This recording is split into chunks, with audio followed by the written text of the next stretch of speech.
ഇപ്പോൾ ന്യായപ്രമാണം ദൈവം തന്നതാണ്, ന്യായപ്രമാണം നല്ലതാണ്. എന്നാൽ അത് തന്നിരിക്കുന്നത് ജഡമയനായ എനിക്കാണ്.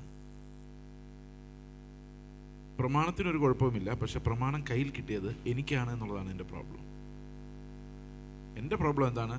ഞാൻ ജഡമയനും പാപത്തിന് അടിമയുമാണ്. പാപത്തിൻ്റെ അടിമയായി വിൽക്കപ്പെട്ടവനാണ്. അതായത് എനിക്ക് എൻ്റെ മേൽ അവകാശമില്ല, പാപത്തിനാണ് എൻ്റെ മേലുള്ള അവകാശം. അതായത് പാപമാണ് എന്നെ ഭരിക്കുന്നത്, പാപത്തിൻ്റെ നിയന്ത്രണത്തിലാണ് ഞാനുള്ളത്. അടിമയാണ്, പൂർണ്ണമായ അടിമ.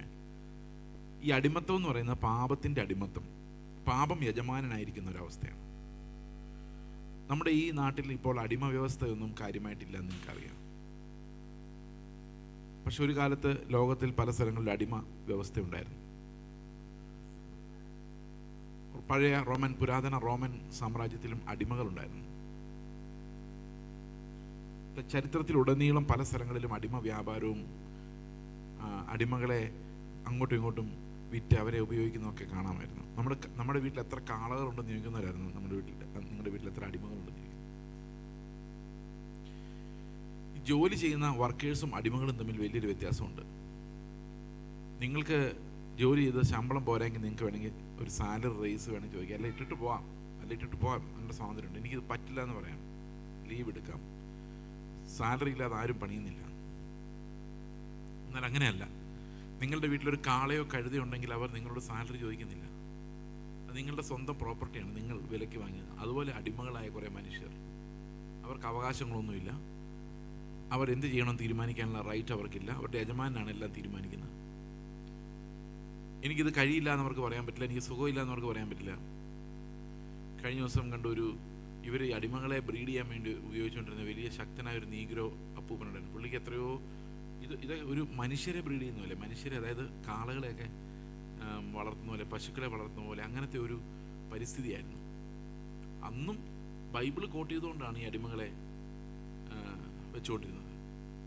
ശരിക്കും മതവും സമുദായവും സഭകളും എല്ലാം എപ്പോഴും കാശുള്ളവൻ്റെ കൂടെയും അധികാരികളുടെ കൂടെയായിരുന്നു, എന്നും അങ്ങനെയായിരുന്നു. കാരണം അവരില്ലാതെ ഇതിന് മുമ്പോട്ട് പോകാൻ പറ്റത്തില്ല. ഈ അടിമകളുടെ കാര്യം പോലെയാണ് നമ്മുടെ പാപവുമായി നമ്മുടെ ബന്ധം. നമ്മുടെ തീരുമാനം എടുത്തിട്ടല്ല നമ്മൾ പാപം ചെയ്യുന്നത്. തീരുമാനം എടുത്തിട്ടാണ് നമ്മൾ ജോലി ചെയ്യുന്നത്, പക്ഷെ തീരുമാനം എടുത്തിട്ടല്ല നമ്മൾ പാപം ചെയ്യുന്നത്. നമുക്ക് പാപം ചെയ്തേ പറ്റൂ. Because we R bone sinners. നമുക്ക് പാപം ചെയ്യാതിരിക്കാൻ സാധിക്കത്തില്ല. കാരണം നമ്മളുടെ ഓരോ പ്രവൃത്തിയിലും നോട്ടത്തിലും ചിന്തയിലും വിചാരങ്ങളിലും എല്ലാം അൺക്രൈസ്റ്റ് ലൈക്ക്നെസ് ഉണ്ട്. We are not like Christ. അപ്പോൾ കർത്താവിൻ്റെ നീതി വെളിപ്പെട്ട് കഴിയുമ്പോൾ നമുക്ക് മനസ്സിലാവുന്ന ഒരു കാര്യം, നമ്മൾ പറയുന്ന ഓരോ വാക്കിലും, നമ്മൾ ചെയ്യുന്ന ഓരോ പ്രവൃത്തിയിലും, നമ്മുടെ ഹൃദയത്തിൽ ഓരോ ധ്യാനത്തിലും നമുക്ക് അൺറൈച്ചസ്നെസ് ഉണ്ടെന്നുള്ളതാണ്. ലാക്ക് ഓഫ് ലവ്, സ്നേഹമില്ലായ്മ. ആ ഒരു കൽപ്പന അനുസരിക്കാൻ കഴിയാത്തവരാണ് നമ്മളത്. അതൊരു അടിമത്തമാണ്, സ്ലേവറിയാണ്. നമുക്ക് പാപമല്ലാതെ ഒന്നും ചെയ്യാൻ കഴിയില്ല എന്നാണ് വേദപുസ്തകം പറയുന്നത്. Slavery to sin. അങ്ങനെയുള്ള ഒരാളുടെ കയ്യിൽ പാപം എന്ന യജമാനനെ തൃപ്തിപ്പെടുത്താൻ വേണ്ടി അടിമയായി വിൽക്കപ്പെട്ട ഒരു മനുഷ്യൻ്റെ കയ്യിലേക്കാണ് ദൈവം അവൻ്റെ അതിവിശുദ്ധമായ കൽപ്പനകളെ ഏൽപ്പിക്കുന്നത്. ഇപ്പോൾ we are under bondage, we are under the yoke. നമുക്കൊരു നന്മയും ചെയ്യാൻ കഴിവില്ലാത്ത നമ്മുടെ കയ്യിലേക്ക് ദൈവം തരികയാണ് എന്താണ്? അവൻ്റെ പ്രമാണങ്ങൾ, അതിവിശുദ്ധമായ അവൻ്റെ ആത്മീക പ്രമാണങ്ങൾ. 15-ാം വാക്യം പറയുകയാണ്, ഈ അടിമത്തത്തെക്കുറിച്ച് എങ്ങനെ നമുക്ക് മനസ്സിലാക്കാമെന്ന് ചോദിച്ചു കഴിഞ്ഞാൽ, 2 തരത്തിലുള്ള പാപങ്ങളുണ്ട്. ഒന്ന് നമ്മൾ അറിഞ്ഞുകൊണ്ട് ചെയ്യുന്ന പാപങ്ങളാണ്, മറ്റൊന്ന് അറിയാതെ ചെയ്യുന്ന പാപങ്ങൾ. നിങ്ങൾ ഇങ്ങോട്ട് വരുന്ന വഴിക്ക് ആരെങ്കിലും ചോദിക്കണം എവിടെ പോവാണ് എന്ന് ചോദിച്ചു കഴിഞ്ഞാൽ, ഞാൻ റെയിൽവേ സ്റ്റേഷനിലേക്ക് പോവാണെന്ന് നിങ്ങൾ കള്ളം പറഞ്ഞാൽ അത് എങ്ങനത്തെ പാപമാണ്? അറിഞ്ഞുകൊണ്ട് ചെയ്യുന്ന പാപമാണ്. ഓക്കെ. എന്നാൽ ഇങ്ങോട്ട് വരുമ്പോൾ നിങ്ങൾ പഴയ ശത്രുവിനെ അല്ലെങ്കിൽ നിങ്ങൾ ഇഷ്ടമില്ലാത്ത ഒരാളെ കാണുമ്പോൾ നിങ്ങളുടെ മുഖത്ത് ദേഷ്യം വരുന്നത് അല്ലെങ്കിൽ നിങ്ങളുടെ ഉള്ളിൽ കോപം വരുന്നത് നിങ്ങൾ അറിഞ്ഞുകൊണ്ട് ഇത്തിരി കോപം വരട്ടെ എന്ന് പറഞ്ഞ് വരുന്നതല്ല. അത് തന്നെ നിങ്ങൾ അറിയാതെ തന്നെ ഇൻവോളണ്ടറി ആയിട്ട് തന്നെ നിങ്ങളുടെ ഒരു ഡിസിഷൻ ഇല്ലാതെ തന്നെ വരുന്നതാണ്. അപ്പോൾ അറിഞ്ഞുകൊണ്ട് ചെയ്യുന്ന പാപമുണ്ട്, അറിയാതെ ചെയ്യുന്ന പാപമുണ്ട്. Volitional and non volitional, voluntary and non voluntary. Involuntary sins എന്ന് പറയും. അതായത് നമ്മൾ അറിഞ്ഞുകൊണ്ടല്ല, നമ്മൾ അറിയാതെ തന്നെ നമ്മുടെ ഉള്ളിൽ പാപം വസിക്കുന്നു. ഇതിലേത് പാപമാണ് കൂടുതൽ അപകടകരമായിട്ടുള്ളത്? അറിഞ്ഞുകൊണ്ട് ചെയ്യുന്ന പാപമാണോ അറിയാതെ ചെയ്യുന്ന പാപമാണോ? അറിഞ്ഞുകൊണ്ട് ചെയ്യുന്ന പാപമാണ് കൂടുതൽ കൾപ്പബിലിറ്റി നമുക്ക്, അതായത് കുറ്റം കൂടുതൽ അറിഞ്ഞുകൊണ്ട് ചെയ്യുന്ന പാപത്തിനാണ്. പക്ഷെ അപകടം കൂടുതൽ അറിയാതെ ചെയ്യുന്ന പാപത്തിനാണ്. അതെന്തുകൊണ്ടാണെന്ന് വെച്ച് കഴിഞ്ഞാൽ അറിഞ്ഞുകൊണ്ട് ചെയ്യുന്ന പാപം നിർത്താൻ നമുക്ക് പറ്റും. ശരിയല്ലേ? അറിഞ്ഞുകൊണ്ട് ചെയ്യുന്ന ഒരു പാപത്തിന്മേൽ നമുക്കൊരു അധികാരമുണ്ട്. വേണ്ടാന്ന് വെച്ചാൽ വേണ്ട, കള്ളം പറയണ്ടെന്ന് വെച്ചാൽ കള്ളം പറയണ്ട, മോഷ്ടിക്കേണ്ടെന്ന് നിങ്ങൾ വിചാരിച്ചാൽ മോഷ്ടിക്കേണ്ട. തീരുമാനം എടുത്ത് നമുക്ക് രക്ഷപ്പെടാൻ പറ്റും. എവിടുന്നാ? ഈ അറിഞ്ഞുകൊണ്ട് ചെയ്യുന്ന പാപങ്ങളിൽ നിന്ന്. കാരണം നമ്മുടെ വില്ലിൽ നിന്നാണ് പാപം ചെയ്യുന്നത്. അപ്പോൾ വില്ല് തീരുമാനിച്ചാൽ മതി, ചെയ്യേണ്ടെന്ന് തീരുമാനിച്ചാൽ ചെയ്യണ്ട. അപ്പോൾ ഞാനിത് ചീത്ത പറയുന്നില്ല എന്ന് വിചാരിച്ചാൽ ചീത്ത പറയണ്ട. പക്ഷെ ദേഷ്യം പറയണ്ടെന്ന് വിചാരിച്ചാലും ദേഷ്യം വരും. ചീത്ത പറയണ്ടെന്ന് വേണം വിചാരിക്കാം, അല്ലേ? അപ്പം വോളണ്ടറി സിൻസ് കൂടുതൽ കുറ്റം നമ്മുടെ മേൽ വയ്ക്കുന്നുണ്ടെങ്കിലും ഈ വോളണ്ടറി സിൻസിന് മേൽ നമുക്കൊരു കൺട്രോൾ ഉണ്ട്. നമുക്ക് വേണമെങ്കിൽ നിർത്താം. സമ്മതിച്ചോ? ശരിയാണ്. എന്നാൽ ഇൻവോളണ്ടറി സിൻസിന്റെ പ്രത്യേകത അത് ചെയ്യുന്നത് ഞാൻ അറിയുന്നില്ലെന്നുള്ളതാണ്. അതാ പൗലോസ് പറയുന്നത്, ഞാൻ പ്രവർത്തിക്കുന്നത് ഞാൻ അറിയുന്നില്ല, ഞാൻ അറിഞ്ഞുകൊണ്ടല്ല പാപം ചെയ്യുന്നത്. അതിൻ്റെ അടിമത്തമാണ് സൂചിപ്പിക്കുന്നത്. I M A slave. ഞാൻ അറിഞ്ഞുകൊണ്ട് പാപം ചെയ്യുമ്പോൾ ഞാൻ പാപത്തിൻ്റെ അടിമയല്ല. ഞാൻ അറിയാതെ ചെയ്യുമ്പോൾ അതിനർത്ഥം ഞാൻ പാപത്തിൻ്റെ അടിമയാണ്. കാരണം ഞാൻ പോലും അറിയാതെ പാപം എന്ന യജമാനൻ എന്നിൽ പ്രവർത്തിച്ചുകൊണ്ടേയിരിക്കുകയാണ്. അപ്പം ഞാൻ പോലും അറിയാതെ എൻ്റെ ഉള്ളിൽ പാപത്തിൻ്റെ യജമാനൻ പ്രവർത്തിച്ചുകൊണ്ടിരിക്കുന്നത്, അതിനെയാണ് നമ്മൾ ഇൻവോളണ്ടറി സിൻസ് എന്ന് പറയുന്നത്. ഇൻവോളണ്ടറി സിൻസ് പറഞ്ഞു കഴിഞ്ഞാൽ നമുക്ക് പ്രത്യേകിച്ച് പാപം ചെയ്യണമെന്നൊരു തീരുമാനം എടുക്കേണ്ട കാര്യമില്ല പാപം ചെയ്യാൻ. അതല്ലാതെ തന്നെ പാപം നമ്മളിൽ നിന്ന് ഇങ്ങനെ പുറപ്പെട്ടുകൊണ്ടേയിരിക്കും. നമ്മുടെ നോട്ടത്തിലും നമ്മുടെ എല്ലായിടത്തും ആ വഞ്ചന, അൺറൈച്ചസ്നെസ് ആൻഡ് അൺക്രൈസ്റ്റ് ലൈക്നെസ് ഉണ്ട്. അപ്പോൾ അറിയാതെ ചെയ്യുന്ന പാപങ്ങൾ, ആ അറിയാതെ ചെയ്യുന്ന പാപങ്ങൾ നമുക്ക് കൾപ്പബിലിറ്റി, അതായത് കുറ്റം നമ്മുടെ മേൽ കുറവാണ് എങ്കിലും, മറ്റു പാപങ്ങളെ അപേക്ഷിച്ച് കുറ്റം കുറവാണെങ്കിൽ പോലും അതിൻ്റെ അപകടം, അതിൻ്റെ വ്യാപ്തി നമ്മൾ എത്രമാത്രം അടിമകളാണ് എന്നാണ് കാണിക്കുന്നത്. അടുത്ത 15-ാം വാക്യത്തിൽ തുടരുകയാണ്. ഞാൻ പ്രവർത്തിക്കുന്നത് ഞാൻ അറിയുന്നില്ല. പൗലോസ് പറയുന്ന അനൈച്ഛിക പാപങ്ങൾ. ഞാൻ ഇച്ഛിക്കുന്നതിനെ അല്ല പകയ്ക്കുന്നതിനെ അത്രേ ചെയ്യുന്നത്. എനിക്കിഷ്ടമില്ല അങ്ങനെ ചെയ്യാൻ, പക്ഷെ അങ്ങനെ വരിക. എനിക്ക് ഈ പിള്ളേരെ ചീത്ത പറയണമെന്ന് യാതൊരു ആഗ്രഹമില്ല, പക്ഷെ എന്തെന്നറിയാൻ മേല തക്ക സമയത്ത് ഒരു കൺട്രോളും ഇല്ല. ആ കോപം എന്ന് പറയുന്നത് നമ്മൾ ഇച്ഛിച്ചിട്ട് വരുന്നതല്ല, പക്ഷെ വാക്കുകൾ നമ്മൾ പ്ലാൻ ചെയ്ത് ഉപയോഗിക്കുന്നതാകാം. ഞാൻ ഇച്ഛിക്കാത്തതിനെ ചെയ്യുന്നുവെങ്കിലോ, അപ്പോൾ ഞാൻ ഇച്ഛിക്കാത്ത കാര്യങ്ങളാണ് ഞാൻ ചെയ്യുന്നതെങ്കിൽ ഞാൻ അതിന് ഉത്തരവാദിയല്ല. പൗലോസ് പറഞ്ഞു, ഞാനല്ല എൻ്റെ ഉത്തരവാദി. ഇച്ഛിക്കാത്ത പാപങ്ങൾ ചെയ്യുന്നുണ്ടെങ്കിൽ ആരാ എൻ്റെ ഉത്തരവാദി? അടുത്ത വാക്യം, ഞാൻ ഇച്ഛിക്കാത്തതിനെ ചെയ്യുന്നുവെങ്കിലോ അതിനർത്ഥം എൻ്റെ ഇച്ഛ ന്യായപ്രമാണത്തോടാണ്, അത് നല്ലതെന്ന് ഞാൻ സമ്മതിക്കുന്നു. അപ്പോഴല്ലേ ഇച്ഛിക്കാത്തത് ഞാൻ ചെയ്യുന്നത്? മനസ്സിലാകുന്നുണ്ടോ?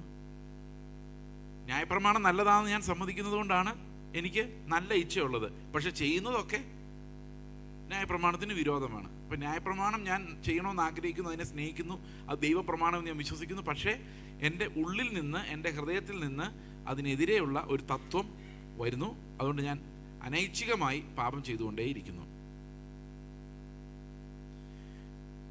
ഓക്കെ, ആകയാൽ അതിനെ പ്രവർത്തിക്കുന്നത് ഞാനല്ല. കാരണം എൻ്റെ വില്ല് അതിനകത്തില്ല. ഇതിനകത്തില്ല. ഈ അനൈച്ഛിക പാപങ്ങളിന്മേൽ എന്തില്ല? എൻ്റെ വിൽ ഇല്ല. ഇപ്പം വിൽ വേണ്ട പാപം ചെയ്യാൻ. നമ്മുടെ വിൽ മതിയായിരുന്നു പാപം ചെയ്യാനെങ്കിൽ രക്ഷപ്പെടാനും വിൽ മതിയായിരുന്നു. ശരിയല്ലേ? നമ്മുടെ വിൽ വെച്ചാണ് നമ്മൾ പാപം ചെയ്തുകൊണ്ടിരുന്നത്. വിൽ അങ്ങ് മാറിയാൽ മതിയായിരുന്നു, നമ്മൾ രക്ഷപ്പെട്ടേനെ. പക്ഷെ വിൽ വെച്ചല്ല പാപം ചെയ്യുന്നത്. വിൽ വെച്ച് ചെയ്യുന്ന പാപങ്ങളുടെയും കാരണം നമ്മുടെ ഉള്ളിൽ പാപം എന്ന യജമാനൻ വസിക്കുന്നതുകൊണ്ടാണ്. അവിടെ പറയുന്ന, ആകയാൽ അതിനെ പ്രവർത്തിക്കുന്ന ഞാനല്ല, എന്നിൽ വസിക്കുന്ന പാപം അത്രേ.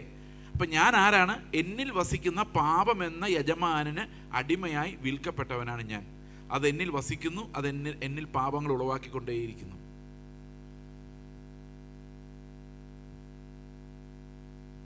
ആകയാൽ അതിനെ പ്രവർത്തിക്കുന്നത് ഞാനല്ല, എന്നിൽ വസിക്കുന്ന പാപം അത്രേ. ഞാൻ പണ്ട് പറയുന്നൊരു ഉദാഹരണമാണ്, പണ്ട് നടന്ന സംഭവമാണ്. ഞങ്ങളുടെ വീട്ടിൽ ഒരു സ്ത്രീ വന്നാൽ ഞങ്ങളോട് വഴക്കുണ്ടാക്കിയിട്ട് എൻ്റെ ഭാര്യയെ അടിച്ച കാര്യം. 3 അടി കർണത്തിന് ടപ്പട്ടപ്പട്ടപ്പാന്ന് കേട്ടു. പെട്ടെന്ന് ഞാൻ ഇത്തിരി ദൂരെ, ഒരു 50 മീറ്റർ ദൂരെ, ഞാൻ ആ ഹോളിൻ്റെ അങ്ങേറ്റത്ത് നിൽക്കുന്ന അത്ര ദൂരെ ഞാൻ നിൽക്കാം.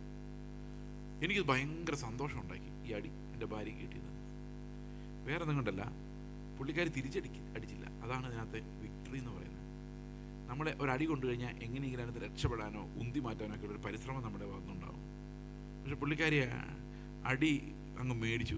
1 2 3. ഞാൻ അന്തം വിട്ടുപോയി. ഇവരങ്ങ് പോയി കഴിഞ്ഞപ്പോൾ ഞാൻ വീടിന് ചുറ്റും നടന്ന് കർത്താവിനെ സ്തോത്രം. കർത്താവേ, ഒരു കർണത്തടിച്ചപ്പോൾ മറ്റേ കർണം കാണിച്ചു കൊടുക്കാൻ എൻ്റെ ഭാര്യയ്ക്ക് നീ കൃപ കൊടുത്തുള്ളൂ. എന്ത് വലിയ കൃപ! ഞാനതാ കാണുന്നത്. കുറച്ച് മുമ്പോട്ട് ഇങ്ങനെ സ്തോത്രം എന്ന് പറഞ്ഞപ്പോൾ കർത്താവ് പറഞ്ഞു, നിന്റെ സ്തോത്രത്തിൽ എനിക്ക് യാതൊരു പ്രസാദവുമില്ല.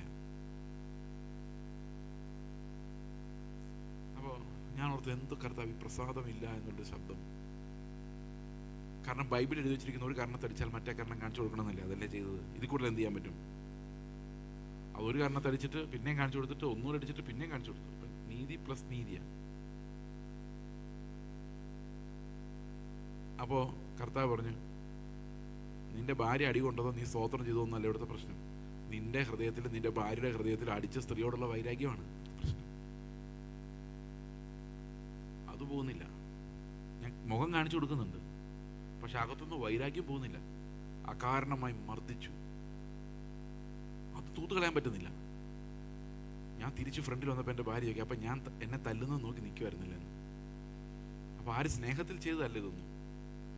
നമ്മുടെ പ്രവൃത്തികൾ എത്ര മനോഹരമായാലും അതിന് പുറകിലൂടെ വരുന്ന ആ ഒരു വികാരത്തെ തടയാൻ എനിക്ക് കഴിവില്ല.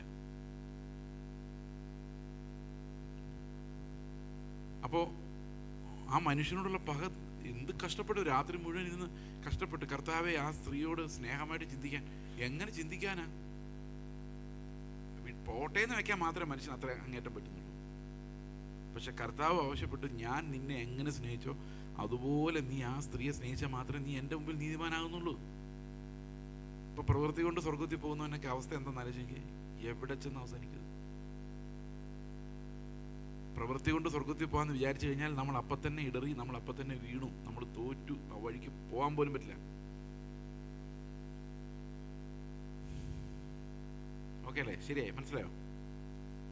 അപ്പൊ ഇൻവോളണ്ടറി സിൻസിനെ തടയാൻ എനിക്കൊരു വഴിയുമില്ല. അത് പ്രവർത്തിക്കുന്ന ഞാനല്ല. എൻ്റെ ആഗ്രഹം സ്നേഹം ഉണ്ടാകണമെന്നാ. അതിനുവേണ്ടിയാ പ്രാർത്ഥിക്കുന്നേ, കർത്താവേ ക്ഷമിക്കാൻ സഹായിക്കണേ. പക്ഷെ നടക്കുന്നില്ല. അതിന് കാരണം എന്താണെന്നറിയോ? എന്നിൽ എന്ന് വെച്ചാൽ എൻ്റെ ജഡത്തിൽ നന്മ വസിക്കുന്നില്ല എന്ന് ഞാൻ അറിയുന്നു.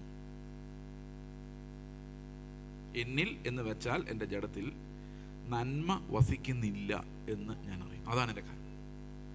കാരണം എൻ്റെ ജഡത്തിൽ വസിക്കുന്ന പാവമാണ്.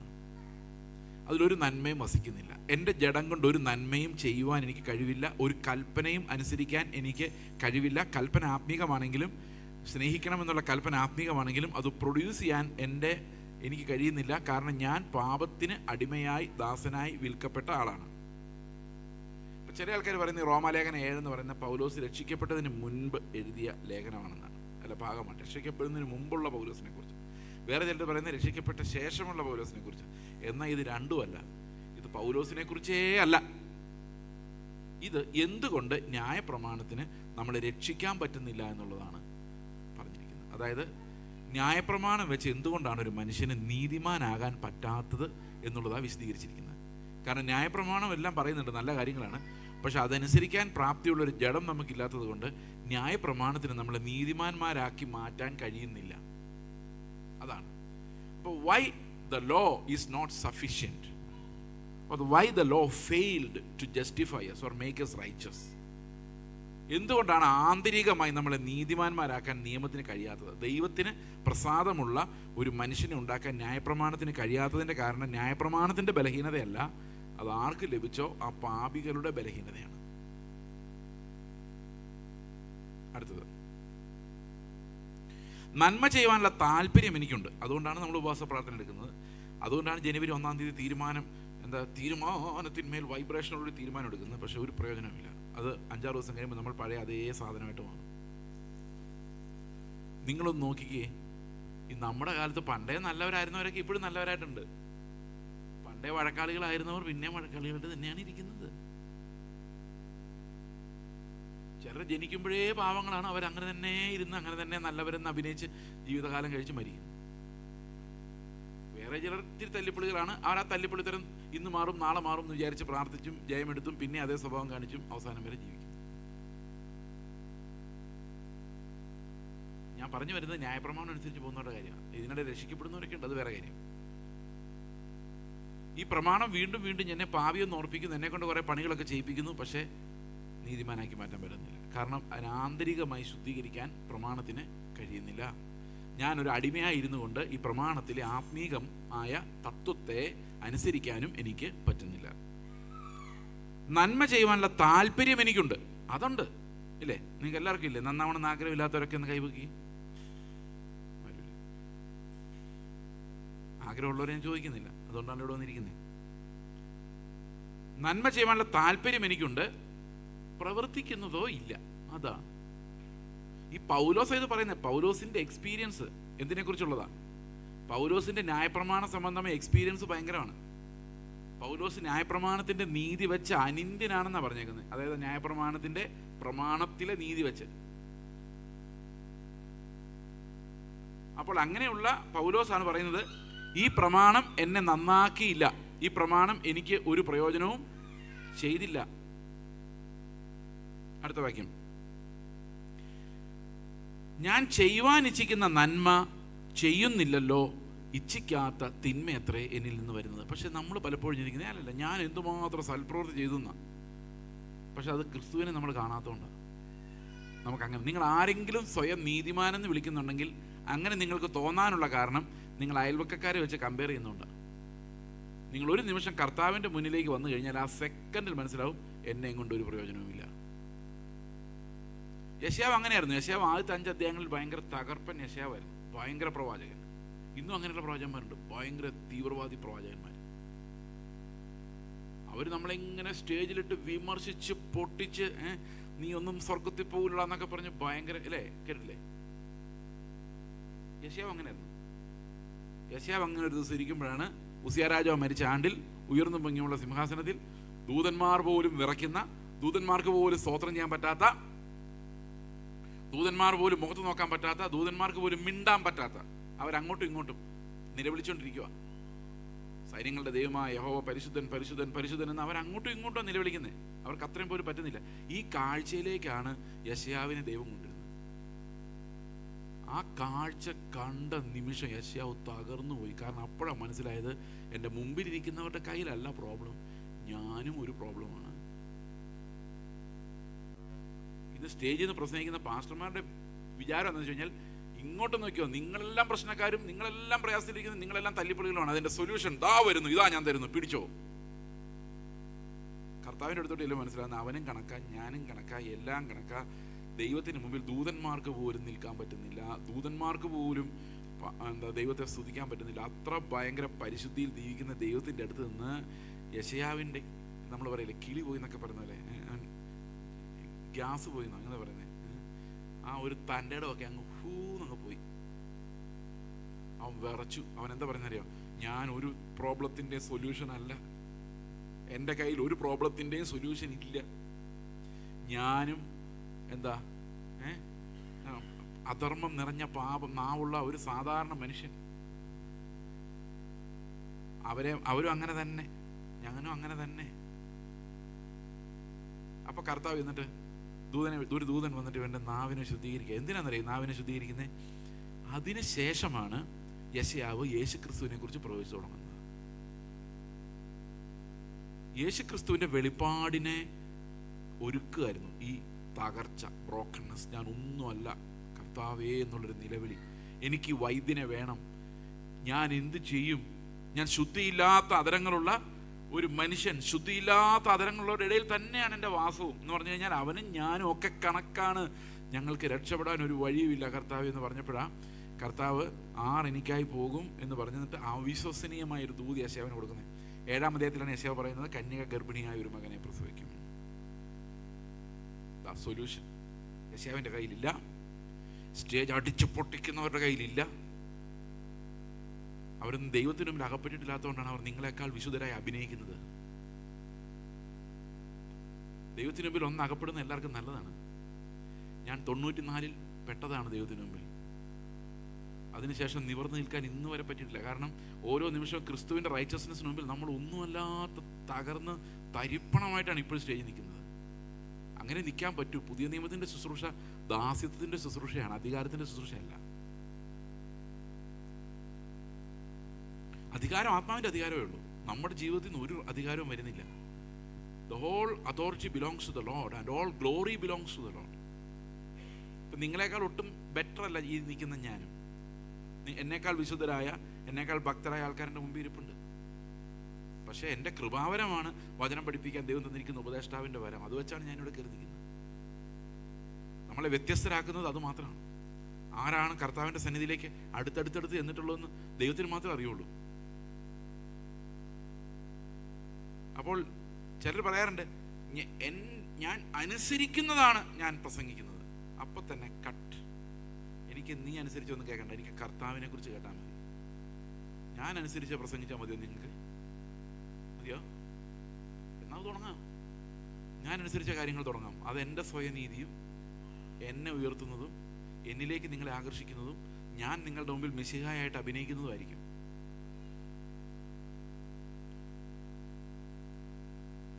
അപ്പോൾ പൗലോസ് സമ്മതിക്കുകയാണ്. പൗലോസ് സമ്മതിക്കുന്ന ഒരു കാര്യം ഇതാണ്: ഒരു നന്മയും ഇല്ല, ഇച്ഛിക്കുന്ന നന്മയല്ല എൻ്റെ കയ്യിൽ നിന്ന് വരുന്നത്, ഇച്ഛിക്കാത്ത തിന്മയാണ് വരുന്നത്.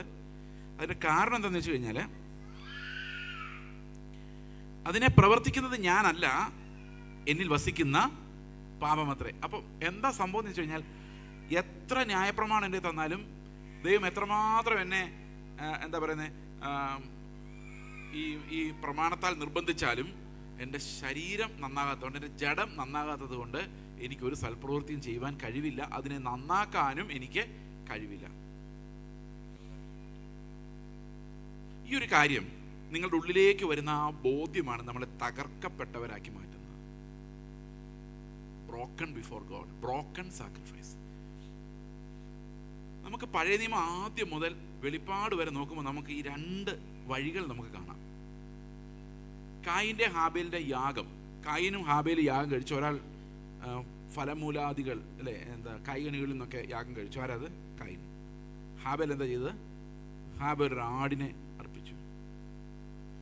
ഇതിൽ ഒരാളുടെ യാഗത്തിൽ കർത്താവ് പ്രസാദിച്ചു, മറ്റേയാളുടെ യാഗത്തിൽ പ്രസാദിച്ചില്ല. എൻ്റെ കാരണം എന്തായിരിക്കും? ഞാൻ ആദ്യമൊക്കെ വിശ്വസിച്ചുകൊണ്ടിരുന്നത് രക്തം, ആടിനെ അർപ്പിച്ചതിൻ്റെ രക്തം കണ്ടപ്പോഴാണ് കർത്താവിന് സമാധാനമായത്. മറ്റേത് വെറും പാവയ്ക്കയും വഴുതനങ്ങയൊക്കെ ആയതുകൊണ്ട് അതിനകത്ത് ദൈവത്തിൻ്റെ പ്രസാദമില്ലായിരുന്നു. പിന്നെ ചില ആൾക്കാർ പറയുന്നത് ഇത് മാംസം വെന്ത് കഴിയുമ്പോൾ അതിൻ്റെ മണം കർത്താവിന് ഭയങ്കര ഇഷ്ടമാണ്. ആ സുഗന്ധം മൂടിയിട്ട് എന്ന് കഴിഞ്ഞപ്പം കർത്താവിന് പാപമൊക്കെ മറന്നുപോയി. ശരിക്കും അങ്ങനെയൊക്കെയാണ് പല ആൾക്കാരും ചിന്തിച്ചു വെച്ചിരിക്കുന്നത്. പക്ഷേ ശരിക്കും അങ്ങനെയാണോ സംഭവിച്ചത്? എബ്രായ ലേഖനം വായിക്കുമ്പോൾ മനസ്സിലാകുന്നത് ഇതൊന്നും അല്ല കഥ. കഥ എന്താണെന്ന് വെച്ച് കഴിഞ്ഞാൽ, ഹാബേൽ വിശ്വാസത്താൽ കായിൻ്റെതിനേക്കാളും ശ്രേഷ്ഠമായൊരു യാഗം കഴിച്ചു. അപ്പം കായിൻ്റെ യാഗത്തെയും ഹാബേലിൻ്റെ യാഗത്തെയും വേർതിരിച്ചത് എന്തോ? വിശ്വാസമാണ്. എങ്ങനെ വിശ്വാസത്താൽ യാഗം അർപ്പിക്കുന്നതെന്ന് ഞാൻ പറയാം. നിങ്ങളൊരു കൺവെൻഷന് പോയിരിക്കുന്നു. കൺവെൻഷന് വലിയ ക്രൂസൈഡുകളുണ്ടല്ലോ, പൈസ പിരിക്കാൻ വേണ്ടി നടത്തുന്ന ക്രൂസൈഡുകൾ. നിങ്ങൾ എന്താ വിചാരിച്ചിരിക്കുന്നത്? ഇതെല്ലാം പൈസ പിരിക്കാനുള്ള ക്രൂസൈഡുകളാണ്. നിങ്ങളുടെ പൈസയാണ് അവിടെ വേണ്ടത്. അവരത് കാൽക്കുലേറ്റ് ചെയ്യും, എത്ര പേര് വരും, അതനുസരിച്ചാണ്. ഒന്നുമല്ല, അവിടെ വരുന്ന ആ മ്യൂസീഷ്യന് കൊടുക്കേണ്ട പൈസ എന്താണെന്ന് വല്ല വീഡിയോ ഉണ്ടോ? ഈ പ്രസംഗർക്ക് കൊടുക്കേണ്ടി വരുന്ന പൈസ എന്താ നിങ്ങൾ ആലോചിച്ചാൽ നിങ്ങൾ കിഡ്നി അടിച്ചു പോകും. അതുപോലത്തെ ചാർജ് അവർക്ക് 1 മണിക്കൂർ യേശുക്രിസ്തുവിനെ കുറിച്ച് പറയാൻ അവർ കൊടുക്കുന്നത്. അതിലും ചെറിയ എമൗണ്ടിന് ശശി തരൂർ ഒന്ന് പ്രസംഗിക്കും. ഭയങ്കര ചെലവാ. ഇതൊക്കെ എവിടെ നിന്നാണ് നടത്തുന്നത്? ഓർഗനൈസേഴ്സ് എങ്ങനെ ഇത് ലാഭമാക്കുന്നതെന്ന് അറിയാമോ? നിങ്ങളുടെ കയ്യിൽ നിന്ന് മേടിച്ച് തന്നെയാണ് ലാഭമാക്കുന്നത്. പണ്ട് ഇവിടെ ഒരു സാക്പന്നൻ എന്ന് പറഞ്ഞൊരു സഹോദരനുണ്ട് ബാംഗ്ലൂരിൽ. പുള്ളിയുടെ ഉപദേശങ്ങൾ പൂർണ്ണമായിട്ട് ഞാൻ അംഗീകരിക്കുന്ന ഒരാളല്ല, നമുക്ക് നമ്മുടേതായ വ്യത്യാസങ്ങളുണ്ട്. പക്ഷേ എന്നാൽ പോലും പുള്ളി പറഞ്ഞൊരു കഥ എനിക്ക് ഒരിക്കലും മറക്കാൻ പറ്റത്തില്ല. എനിക്കൊന്ന് പഴയ വീഞ്ഞും പുതിയ തുരുത്തിയിൽ അങ്ങനെയുണ്ടൊരു ബുക്കുണ്ട് അദ്ദേഹത്തിൻ്റെ. വളരെ നാളുകൾക്ക് മുമ്പ് വായിച്ച് എനിക്ക് അത്ര ഓർമ്മയില്ല. അതിനകത്ത് പറഞ്ഞിരിക്കുകയാണ് യേശുക്രിസ്തുവിൻ്റെ ക്രൂസൈഡ് ഇന്നത്തെ കാലത്ത് നടന്നിരുന്നത് എങ്ങനെ ഇരിക്കുമായിരുന്നു. യേശു കർത്താവ് ശിഷ്യന്മാരെല്ലാം കൂടെ ഒരു ക്രൂസൈഡ് ഓർഗനൈസ് ചെയ്യുന്നു ഒരു ദേശത്ത്, ബാംഗ്ലൂരിൽ. ക്രൂസൈഡ് ഓർഗനൈസ് ചെയ്യുന്നതിന് 1 മാസം മുമ്പ് കർത്താവിൻ്റെ പല പോസുകളിലുള്ള ഫോട്ടോഗ്രാഫ് ഇവിടെ എല്ലാം വരുന്നു. ക്രൂസൈഡിൻ്റെ സമയമാകുമ്പോഴേക്കും ക്രൂസൈഡിൻ്റെ സ്റ്റേജിൽ ഹന്നാസ്, കയ്യപ്പാസ്, പീലാത്തോസ് ഇങ്ങനെയുള്ളവരെല്ലാം വിളിച്ചിട്ടുണ്ട്. കാരണം ഈ രാഷ്ട്ര പ്രമുഖന്മാരൊക്കെ ഉണ്ടെങ്കിൽ നമുക്കൊരു സുഖമുള്ളൂ. എല്ലാവരും വന്നിരിക്കുമ്പം ആദ്യം പത്രോസ് പ്രധാന ശിഷ്യൻ എല്ലാവരെയും സ്വാഗതം ചെയ്യുന്നു.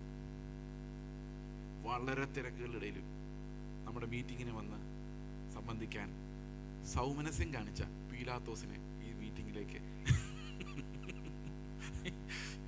എൻ്റെ പേരിലും ഈ സംഘടനയുടെ പേരിലും സ്വാഗതം ചെയ്യുന്നു. പീലാത്തോസ് എഴുന്നിട്ട് ഉടനെ അടുത്ത് ഹന്നാസും കയ്യപ്പാസും നമ്മുടെ മഹാപുരോഹിതന്മാരാണ്, അവരെയും സ്വാഗതം ചെയ്യുന്നു. അവരെല്ലാം ഓരോരോ മിനിറ്റ് സംസാരിക്കും. പീലാത്തോസ് എഴുന്നിട്ട് പറയും, ഇങ്ങനെ നമ്മുടെ രാജ്യത്ത് ഒരു ഗുരു ഉള്ളത് നല്ലതാണ്, നിങ്ങളെല്ലാവരും അയാൾ പറയുന്നത് കേൾക്കണം. ഹന്നാസും കയ്യപ്പാസും പറയും, ദൈവം അയച്ചതാണ്, ദൈവത്തിൻ്റെ ശബ്ദമാണ് എന്നൊക്കെ പറയും. അത് കഴിയുമ്പം യൂദാ പറയും, പുള്ളി പറഞ്ഞേക്കുന്നുണ്ടോ, എൻ്റെ വാക്കുകളല്ല, യൂദാ പറയും, ഈ യോഗം നടത്താൻ ഭയങ്കര എക്സ്പെൻസസ് ആണ്. ഈ പാട്ട് കഴിയുമ്പോൾ ഒരു ഒരു സഞ്ചി നിങ്ങളുടെ അടുത്തോടെ വരും, ഓഫർട്ടറി ബോക്സ് നിങ്ങളുടെ അടുത്തോടെ വരും. നിങ്ങൾ ഏറ്റവും നല്ല നോട്ട് എടുത്ത്, നിങ്ങളെല്ലാവരും നിങ്ങളുടെ കയ്യിലുള്ള ഏറ്റവും വലിയ നോട്ട് എടുത്ത് പിടിച്ചേ ആ നോട്ട് അതിനകത്ത് ഇടണം. ഇത് ശരിക്കും പറഞ്ഞു കഴിഞ്ഞാൽ അതാണ് കായിൻ്റെ യാഗം. എനിക്ക് കിട്ടിയ ഏറ്റവും നല്ല മത്തങ്ങ, എനിക്ക് നല്ല ഏറ്റവും നല്ല പടവലങ്ങ നിനക്ക് തന്നിരിക്കുന്നു കർത്താവേ. നോക്ക് എൻ്റെ ആ അധ്വാനം, നോക്ക് എൻ്റെ നോട്ട്, 2000 പടപട മിന്നുന്ന നോട്ട് ഇട്ടിട്ടാണ് ഞാൻ വന്നേക്കുന്നത്. അതാണ് കായ്. അത് ഞാൻ പറഞ്ഞോട്ടെ. അത് കഴിഞ്ഞ് യേശുക്രിസ്തു ഒരു 1/2-3 മണിക്കൂർ പ്രസംഗിക്കുന്നു. എന്താ പ്രസംഗിക്കുന്നറിയോ? കഴിഞ്ഞ ദിവസം കഫർനഹൂമിൽ ചെന്നപ്പോൾ അവിടെ ഒരുത്തൻ ചാടി എഴുന്നേറ്റു, അതല്ലേ കഥകൾ. അടുത്ത ദിവസം ഗലീലയിൽ വന്നപ്പോൾ ഇങ്ങനത്തെ കഥകൾ. അപ്പോൾ ആൾക്കാരുള്ളിലൊരു ഓളമായി, എന്തെങ്കിലും സംഭവിക്കാൻ പോകുന്നു, എന്തെങ്കിലും സംഭവിക്കാൻ പോകുന്നു. അവസാനം രോഗികൾക്ക് വേണ്ടി പ്രാർത്ഥിക്കുന്നു. പുള്ളി പറയാണ്, എന്നിട്ട് പുറകിലത്തെ വാതിലിലൂടെ, ഇവിടെ വാതിലുണ്ടാവില്ല, പുറകിലത്തെ വാതിലിലൂടെ, അവിടെ ഉണ്ട്, പുറകിലത്തെ വാതിലിലൂടെ ഇറങ്ങി ഹന്നാസിൻ്റെയും പീലാത്തോസിൻ്റെയും കൂടെ ആഹാരം കഴിക്കാൻ വേണ്ടി കർത്താവ് അങ്ങ് പോകുന്നു. എന്നിട്ട് പുള്ളി ചോദിച്ചേക്കാണ്, ഇതൊക്കെ വായിച്ചിട്ട് ഇതിനെന്തോ കുഴപ്പമുണ്ട്, ഇത് കർത്താവല്ല എന്ന് തോന്നുന്നില്ലേ? അതെ, ഇത് കർത്താവല്ല, ഇത് ലോകമാണ്, ഇതാണ് ലോകം. ഇതൊരു ഭയങ്കര എക്സ്പെൻസീവ് ബിസിനസ്സാണ്. നിങ്ങളെല്ലാവരും ചെന്ന് അതിനകത്ത് നിങ്ങളുടെ വലിയ നോട്ടിട്ടാലേ ആ സംഘാടകർക്ക് അത് കൊണ്ടുപോകാൻ പറ്റുള്ളൂ. കർത്താവിന് നിങ്ങളുടെ 5 പൈസ പോലും വേണ്ട. സന്തോഷമായ? ഓക്കെ. അപ്പോൾ ഇതിനകത്തൊക്കെ ഈ പരുന്ന പരിപാടികൾ കൊണ്ടൊന്നും ഇപ്പോൾ അയാൾ കലയെ കൈവച്ചാൽ, ആ അഭിഷിക്തം തലയെ കൈവച്ചാൽ ഇതോടെ ഞാൻ നേരെ ആവുമെന്ന് നിങ്ങളുടെ വിശ്വാസം ഒരിക്കലും നടക്കാൻ പോകുന്നില്ല. എല്ലാവരുടെയൊക്കെ തലയിൽ കീഴിൽ പോയി, കൈയുടെ കീഴിൽ പോയി തലയെ കൈവച്ചിട്ട് അവസാനം ഇല്ലാത്തതൊക്കെ ഉണ്ടായിക്കൊണ്ട് വരരുത്. അത് മാത്രമേ എനിക്ക് പറയാനുള്ളൂ. സൂക്ഷിച്ചാൽ ദുഃഖിക്കേണ്ട. അടുത്തത്, നന്മ ചെയ്യുവാൻ ഇച്ഛിക്കുന്ന ഞാൻ തിന്മ എൻ്റെ പക്കൽ ഉണ്ട് എന്നൊരു പ്രമാണം കാണുന്നു. അപ്പൊ എൻ്റെ പക്കൽ തന്നെ എന്തുണ്ട്? തിന്മ എന്നൊരു പ്രമാണമുണ്ട്. അടുത്തത്, ഉള്ളം കൊണ്ട് ഞാൻ ദൈവത്തിന്റെ ന്യായപ്രമാണത്തിൽ രസിക്കുന്നു. അകത്ത് ഇത് കേൾക്കുമ്പോൾ നല്ല ഇഷ്ടമായി. പ്രസംഗിക്കാൻ നിങ്ങൾക്ക് എല്ലാം ഇഷ്ടമല്ലേ? ആർക്കറിയാം? അറ്റ്ലീസ്റ്റ് പ്രസംഗം ഇഷ്ടമായതുകൊണ്ടാണല്ലോ, എൻ്റെ അല്ല, പൊതുവെ ഇത്രയോ യൂട്യൂബ് പ്രസംഗങ്ങളും ഹാർവസ്റ്റ് TV പ്രസംഗങ്ങളും പവർ വിഷൻ പ്രസംഗങ്ങളും പിന്നെ അസംഖ്യം സ്റ്റേജ് പ്രസംഗങ്ങളും എല്ലാം ഈ ആൾക്കാർ കേൾക്കുന്ന മുഴുവൻ ഇരുന്ന് ഈ വചനത്തിന്റെ മർമ്മം അങ്ങ് വെളിപ്പെട്ട് വരുമ്പോഴേക്കും നമുക്ക് എന്തൊരു സന്തോഷമെന്നറിയാം. പക്ഷെ പ്രയോജനമൊന്നുമില്ല. ഒറ്റ ഉറക്കം, അതെല്ലാം പോകും. എന്നിട്ട് അടുത്ത് പിന്നെ വന്ന് ചോദിക്കും, പുതിയ തോട്ട് വല്ലതും ഉണ്ടോ ബ്രദറെ? എന്നോട് ചോദിച്ചിട്ടുണ്ട് പലരും, പുതിയ തോട്ട് വല്ലതും ഉണ്ടോ. ഈ പെന്തക്കോസ്തുകാർ തന്നെ 2 തരമാണ്. ആദ്യത്തെ തരം എന്ന് പറഞ്ഞാൽ ഇപ്പൊ വിടുതൽ, ഇതാ വിടുതൽ പറന്നു വരുന്നു, അതാണ് ഒരിക്കലും നടക്കാത്ത വിടുതൽ. ആ ഇന്നിന് വേണ്ടി ഇങ്ങനെ കാത്തിരിക്കുകയാണ്. ഇന്ന് ഈ അന്ധകാര ശക്തി നീ പോകട്ടെ, അതേ ആള് പിറ്റേ ദിവസവും ഇന്നെന്ന് പറഞ്ഞാ പറയുന്നത്. അപ്പോഴൊന്നും ഇത് പോകുന്നില്ലെന്നല്ല എൻ്റെ അർത്ഥം. ഒരിക്കൽ പോയാൽ പിന്നെ ശാസിക്കണ്ടല്ലോ. ഇനി 6 മാസം കഴിഞ്ഞ അവിടെ വേറൊരു ഉപവാസ പ്രാർത്ഥനയിൽ ഇത് തന്നെ പറയും. എത്ര നാൾ കഴിഞ്ഞാൽ ഇത് തന്നെ പറയും. അത് എന്താ തെളിയിക്കുന്നത്? ആവർത്തിച്ച് പറയുന്ന യാഗങ്ങൾ പോലെ ആവർത്തിച്ചുള്ള ശാസനകൾ കൊണ്ട് ഇത് എങ്ങോട്ടും പോകും നിങ്ങൾ ഒരിക്കലും വിചാരിക്കാൻ വേണ്ട. ഇത് മതം നിങ്ങളെ ബ്രെയിൻ വാഷ് ചെയ്യുന്നതാണ്. നടപ്പില്ല, നടക്കുകയില്ല. കാരണം കർത്താവിൻ്റെ കാലം വരെ ഇവിടെ കുറേ എണ്ണം കാണും. ഏതാ? കർത്താവ് വരുന്നവരെ ഈ എതിർ ക്രിസ്തുവിൻ്റെ ആത്മാവ് വ്യാപരിച്ചുകൊണ്ടേയിരിക്കും. അതവിടെ എല്ലാം പ്രശ്നങ്ങൾ ഉണ്ടാക്കിക്കൊണ്ടേയിരിക്കും. പക്ഷേ അതിനൊന്നും നിങ്ങളുടെ മേൽ ഒന്നും ചെയ്യാൻ പറ്റത്തില്ല ദൈവത്തിൻ്റെ പെർമിഷൻ ഇല്ലാതെ. കാരണം ഒരു തലമുടി നാര് താഴെ വീണെങ്കിൽ പോലും പിതാവിൻ്റെ പെർമിഷൻ വേണം. അല്ലാതെ ഈ പിതാവ് നോക്കാതിരിക്കുമ്പോൾ, അല്ലെ നിങ്ങൾ ഇങ്ങനെ കൈ അടിച്ചുകൊണ്ടിരിക്കാതെ ചുമ്മാ ഇരിക്കുന്ന സമയത്തെല്ലാം പിശാചൊന്നും നിങ്ങൾ തോണ്ടുമൊന്നുമില്ല. കർത്താവ് പറഞ്ഞിട്ടുണ്ട്, ഓരോ തലമുടിനാരും എത്രയുണ്ടെന്ന് എനിക്കറിയാം, അതിലൊന്ന് നിലത്ത് വീഴുന്നത് നിങ്ങളുടെ പിതാവ് അറിയുന്നതാണ്. ഒരു തലമുടിനാര് നിലത്ത് വീഴുന്ന പിതാവ് അറിയുന്നു. അത് മാത്രമല്ല, പത്രോസിനെ പരീക്ഷിക്കാൻ വേണ്ടി സാത്താൻ തീരുമാനിക്കുമ്പം കർത്താവിൻ്റെ ഇന്ന് പെർമിഷൻ ചോദിക്കുമോ, എനിക്ക് അവനെ ഒന്ന് ഗോതമ്പ് പോലെ ഒന്ന് പാറ്റണം എന്നുണ്ട്, അവനാണ് ഈ വലിയ പാറക്കല്ല എന്ന് പറഞ്ഞുകൊണ്ട് നടക്കുകയാണ്, അവൻ നോക്കാം, നമ്മുടെ കപ്പാസിറ്റി അവൻ്റെ കാണിച്ചു തരാം. അപ്പോൾ കർത്താവ് പറയുക, നീ എങ്ങനെ പാറ്റിയാലും കുഴപ്പമില്ല, വിശ്വാസത്തെ തൊട്ടേക്കല്ലോ, പിന്നെ എന്നാ പാറ്റാനാ? അപ്പോൾ നമ്മളെ ഒന്ന് പരീക്ഷിക്കണമെങ്കിൽ പോലും, നമ്മളൊന്ന് ഒരു പ്രയാസയുടെ കടത്തി വിടണമെങ്കിൽ പോലും ദൈവത്തിൻ്റെ സാങ്ഷൻ ഇല്ലാതെ ഒന്നും നടക്കില്ല. അതാണ് നമ്മുടെ പ്രൊട്ടക്ഷൻ. ഈ പ്രൊട്ടക്ഷനിൽ വിശ്വസിക്കാതെ ദൈവത്തെക്കാൾ വലിയ പിശാചിനെ വിശ്വസിക്കുന്നവരാണ് ദൈവം വിചാരിച്ചിട്ട് നടക്കുന്നില്ല. പിന്നെ ഇവരാണ് ഈ ശാപം മുറിച്ച് നമ്മളെ രക്ഷിക്കാൻ പോകുന്നത്. ഇതെല്ലാം എതിർ ക്രിസ്തുവിൻ്റെ പലതരം വ്യാപാരങ്ങളാണ്. ആ സഭയ്ക്കകത്താണ് ഏറ്റവും കൂടുതൽ എതിർ ക്രിസ്തുവിൻ്റെ വ്യാപാരങ്ങളുള്ളത്. നിങ്ങൾ ബുദ്ധിയുള്ളവരും വിവേകമുള്ളവരും ചെവിയുള്ളവരും കേൾക്കട്ടെ. ക്രിസ്തുവിൻ്റെ അടുത്ത് പോയി പറഞ്ഞ് ഞാൻ നിനക്ക് കാര്യം സാധിച്ചു തരാമെന്ന് പറയുന്ന ഇടനിലക്കാരെ സൂക്ഷിച്ചു കൊള്ളുക. പണ്ട് ഞാൻ ആദ്യമായിട്ട് ബൈക്കിന് ലൈസൻസ് എടുക്കുന്ന സമയത്ത് എല്ലാവരും നമുക്കറിയാം, ബൈക്കിന് ലൈസൻസ് എടുക്കുന്ന ഏതെങ്കിലും ഡ്രൈവിംഗ് സ്കൂൾ വഴിയോ കേരളത്തിൽ അങ്ങനെ ഏതെങ്കിലും ഒരു ഏജൻറ്റ് വഴിയൊക്കെയാണ്. ഡയറക്റ്റ് പോയാൽ അവന്മാരിട്ട് തട്ടുമെന്ന് നമ്മുടെ വിശ്വാസം. അപ്പോൾ അങ്ങനെ ആന്ധ്രയിലായിരിക്കുമ്പോൾ ഞാൻ ആദ്യം ലൈസൻസ് എടുക്കുന്നത്. ഒരു പാസ്റ്റർ വന്നിട്ട് പറഞ്ഞു, ഞാനിന്ന് ലൈസൻസ് എടുത്തപ്പോൾ എൻ്റെ പൈസ ഒന്നുമില്ല, ലൈസൻസ് എടുക്കണത് തന്നെ 2000-3000 രൂപ വേണം. അപ്പോഴെല്ലാം ഞാൻ ചോദിച്ചു, എത്ര രൂപ കൊടുത്തു? 150 രൂപ. 150 രൂപയ്ക്ക് ലൈസൻസ് കിട്ടിയോ? പക്ഷെ എങ്ങനെ? ഞാൻ ഡയറക്റ്റ് പോയി അപ്ലൈ ചെയ്ത് എനിക്ക് കിട്ടുന്നുണ്ട്. നമ്മൾ ഡയറക്റ്റ് പോയി അപ്ലൈ ചെയ്താൽ കിട്ടുമോ? എനിക്ക് കിട്ടി. എന്നാൽ പിന്നെ അതിൻ്റെ ഫോം എനിക്ക് കിട്ടുന്നു. ഞാനും പോയി അപ്ലൈ ചെയ്ത് എനിക്ക് 150 രൂപയ്ക്ക് ലൈസൻസ് കിട്ടി. അപ്പോൾ ഇത്ര നേരം ഏജന്റിന് കൊടുത്തോണ്ടിരുന്നു ഇടനിലക്കാരൻ പാസ്റ്ററിന് പ്രാർത്ഥിക്കാൻ വേണ്ടി. ഒരാവശ്യമില്ല, ഡയറക്റ്റ് കർത്താവിൻ്റെ അടുത്തേക്ക് പ്രവേശിക്കുക. അതിനർത്ഥം പാസ്റ്റർമാർക്ക് കൊടുക്കേണ്ടതെന്നല്ല കേട്ടോ, അവർക്ക് ജീവിക്കാനുള്ളത് നിങ്ങൾ തന്നെ, നിങ്ങൾക്ക് വേണ്ടി ആത്മീയമായിട്ട് കരുതുന്നവരെ നിങ്ങൾ ശുശ്രൂഷിക്കേണ്ടത് ആവശ്യമാണ്. പക്ഷേ അത് നിങ്ങളുടെ കാര്യം സാധിക്കാൻ വേണ്ടിയാണെങ്കിൽ നടപ്പില്ല എന്നുള്ള കാര്യം അത് നമ്മൾ മനസ്സിലാക്കിയിരിക്കണം. അപ്പം ഇങ്ങനെയുള്ള വഞ്ചനകളുടെ എല്ലാ അവസാനം വരും, ഒന്ന് തല പിടിച്ചൊന്ന് കുലിക്കുക രക്ഷപ്പെടും. അങ്ങനെ ഒന്നും രക്ഷപ്പെടില്ലെന്ന് പൗലോസ് പറയുന്നു. നിങ്ങൾ ഉപവാസം എടുത്താൽ പ്രാർത്ഥിച്ചാൽ ഒന്നും ജഡത്തിൽ നിന്ന് രക്ഷപ്പെടാൻ പറ്റില്ല. ഞങ്ങളുടെ ചർച്ചിലൊരു അങ്കിള് പറഞ്ഞു, ഈ ഉപവാസം എടുത്ത് പ്രാർത്ഥിച്ച് പാപത്തെ ജയിച്ചു എന്ന് വിശ്വസിച്ചുകൊണ്ട് വരുന്ന ആൾക്കാരുണ്ടല്ലോ, അതെങ്ങനെയാണെന്ന് വെച്ച് കഴിഞ്ഞാൽ നല്ലപോലെ ജിമ്മിലൊക്കെ പോയി അഭ്യാസം എടുത്ത് മിടുക്കനായി വന്നൊരു ജഡ വന്നു. തകർക്കപ്പെടുന്ന ജഡമല്ല അത്, മിടുക്കനായ ജഡം. ഉപവാസം എടുത്ത ഞാൻ അവനൊക്കെ തകരുവോ? തകരില്ല. മനസ്സിലാവുന്നുണ്ടോ ഞാൻ പറയുന്നത്? അപ്പം നിങ്ങൾ വിചാരിക്കുക ഉപവാസത്തിനെതിരാ പറയുന്നത്. അല്ല, ഇത് മുഴുവൻ കേൾക്കുമ്പോൾ നിങ്ങൾക്ക് മനസ്സിലാവും ഇതെല്ലാം നമ്മൾ ചെയ്യണം. പക്ഷേ ഇതുകൊണ്ടൊന്നും അല്ല കാര്യം നടക്കുന്നത്. കാര്യം നടക്കുന്നത് എങ്ങനെയാണെന്ന് ഞാൻ പറഞ്ഞുതരാം. അങ്ങോട്ടായി വരുന്നത്.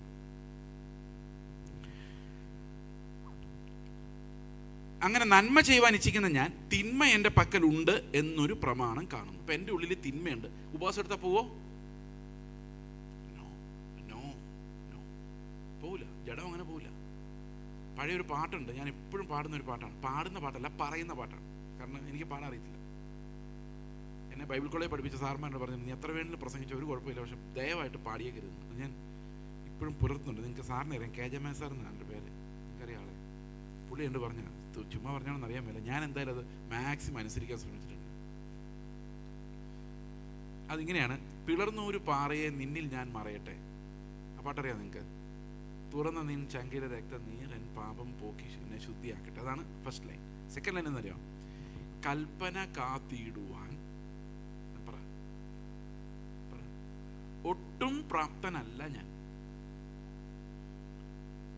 വൈരാഗ്യമേറിയാലും, അതായത് ലോകത്തെ മുഴുവൻ ഞാൻ വെറുത്താലും, കണ്ണുനീർ ചൊരിഞ്ഞാലും, അത് ഇംഗ്ലീഷിൽ പറയുമ്പം could my zeal no respite know, എൻ്റെ ആ അത്യുത്സാഹത്തിനൊരു അളവില്ലാതെ അറുതിയില്ലാതായാലും, could my tears for ever flow, എൻ്റെ കണ്ണുനീർ അണമുറിയാതെ അതെ പ്രവഹിച്ചാലും,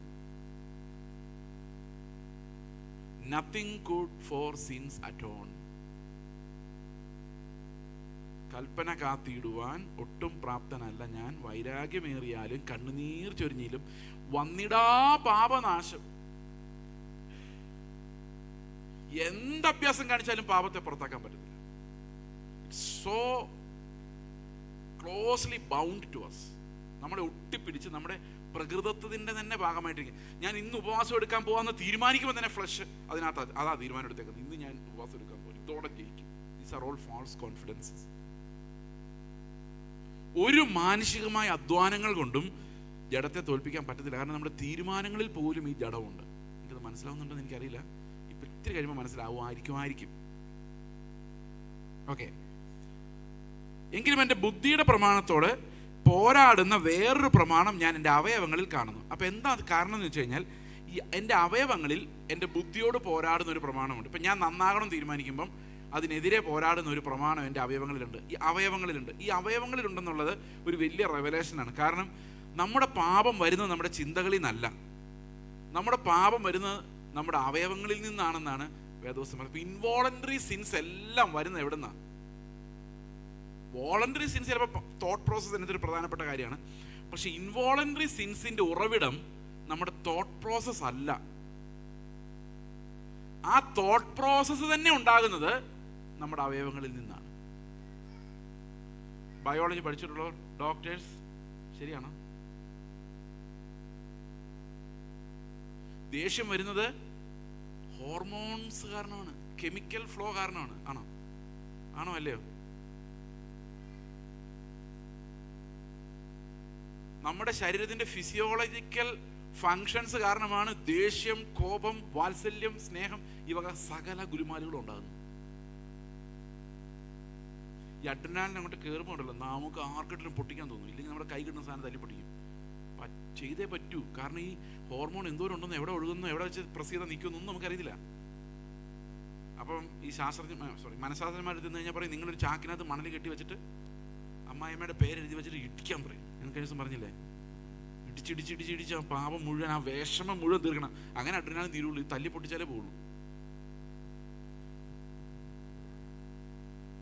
ഉപവാസം എടുത്താലും പോലും ഉപവാസം എടുത്തുമ്പോൾ കൂടി വരും. ഉപവാസം പ്രാർത്ഥന എടുക്കാൻ നടക്കുന്നതില്ലേ അവനൊക്കെ ഞാൻ കണ്ടോ വിശുദ്ധനാകാൻ വേണ്ടി ഇത് ഉപവാസം എടുത്തിട്ടിരിക്കുന്നു. അവസാനം ഇറങ്ങി വരുമ്പോൾ അതിനേക്കാൾ തടിച്ച ഒരു ജഡവുമായിട്ടാണ് നമ്മൾ വരുന്നത്. ജഡത്തിൻ്റെ അടിമയായി ഞാൻ കുറച്ചുകൂടെ ശക്തനായൊരു പാപജഡം, ഉപവാസം എടുത്ത് മിടുക്കനായ ഒരു പാപജഡവുമായിട്ട് വെളി വരും.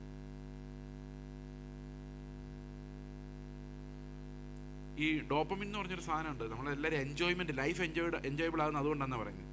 ഇത് പക്ഷേ ഒരു പ്രശ്നമുണ്ട്, ഇത് അധികം നേരം നമ്മൾ ഹോൾഡ് ചെയ്യില്ല. കുറച്ച് കഴിയുമ്പോൾ തണുത്ത് പോകും. അതുകൊണ്ട് പുതിയ വണ്ടി മേടിക്കുമ്പം ആ വണ്ടി തുടച്ച് ക്ലീൻ ആക്കിയിടും. കുറച്ച് കഴിയുമ്പോൾ അത് അവിടെ ചെളിയും പിടിച്ച് കിടക്കും. പുതിയൊരു ഫോൺ വരുമ്പോൾ അത് അങ്ങോട്ട് പിടിച്ച് ഫോട്ടോ എടുക്കുന്നു, ഇങ്ങോട്ട് പിടിച്ച് എങ്ങനെയുണ്ട് എന്നൊക്കെ ചോദിച്ച് പോസ് ചെയ്യുന്നു, സ്റ്റാറ്റസ് ഇടുന്നു. പിന്നെ കല്യാണം കഴിച്ച് കഴിയുമ്പോൾ ഭാര്യ ഭർത്താവിടെ കൈ പിടിച്ച് കൈവിടാതെ നടക്കും ഡോപ്പമിൻ. കുറെ കഴിയുമ്പോൾ ഒരാൾ പോയ വഴി മറ്റേ ആൾ കാണില്ല. പിന്നെ ഇത് തല്ലിപ്പൊടിയായിട്ട് അങ്ങനെ അങ്ങോട്ടും ഇങ്ങോട്ടും അങ്ങ് സർവൈവ് ചെയ്യും. കാരണം ഇത് പോയാൽ പിന്നെ മനുഷ്യന് എൻജോയ് ചെയ്യാൻ പറ്റി. അതുകൊണ്ട് പിള്ളേർ ഒരു ടോയ് ഒരു 6 മാസം കളിച്ച് കഴിയുമ്പോൾ അത് കളഞ്ഞിട്ട് വേറെ മേടിക്കും. 6 മാസം പോയിട്ട് 3 ദിവസം പോലും നിൽക്കില്ല ടോയ്സ് മേടിച്ചു കൊടുത്താൽ. കാരണം ഈ സാധനം അതിൻ്റെ പ്രശ്നം. എന്നിട്ട് ഈ സാധനം വെച്ചുകൊണ്ട് നടക്കുന്ന നമ്മളോടാ പറയുന്നത് സ്നേഹിക്കടാ. ആരെ സ്നേഹിക്കാൻ? ഈ സാധനം കൊണ്ട് ആ ഒരു അട്രാക്ഷൻ അല്ലാതെ ഒന്നും ഉണ്ടാകുന്നില്ല. പിന്നെ കുഞ്ഞുങ്ങളെ കാണുമ്പോൾ ഒരു വാത്സല്യം ഉണ്ടാക്കുന്ന ഹോർമോണുകളൊക്കെ ഉണ്ട്. പക്ഷെ ശത്രുവിനെ കാണുമ്പോൾ സ്നേഹം ഉൽപ്പാദിപ്പിക്കുന്ന ഒരു സാധനം ഇല്ല, മനുഷ്യനില്ല. അപ്പൊ അവന്റെ ആ ബ്രെയിൻ പറയും, നിന്റെ ശത്രു വരുന്നേ, നീ നിന്റെ തലയടിച്ചോണ്ട് പോകുന്നവനാണ്, സൂക്ഷിച്ചോണം. നമ്മുടെ ബ്രെയിൻ ഇങ്ങനെ പറഞ്ഞുകൊണ്ടിരിക്കുക. അതിനിടയ്ക്ക് എങ്ങനെ സ്നേഹം വരാനാ?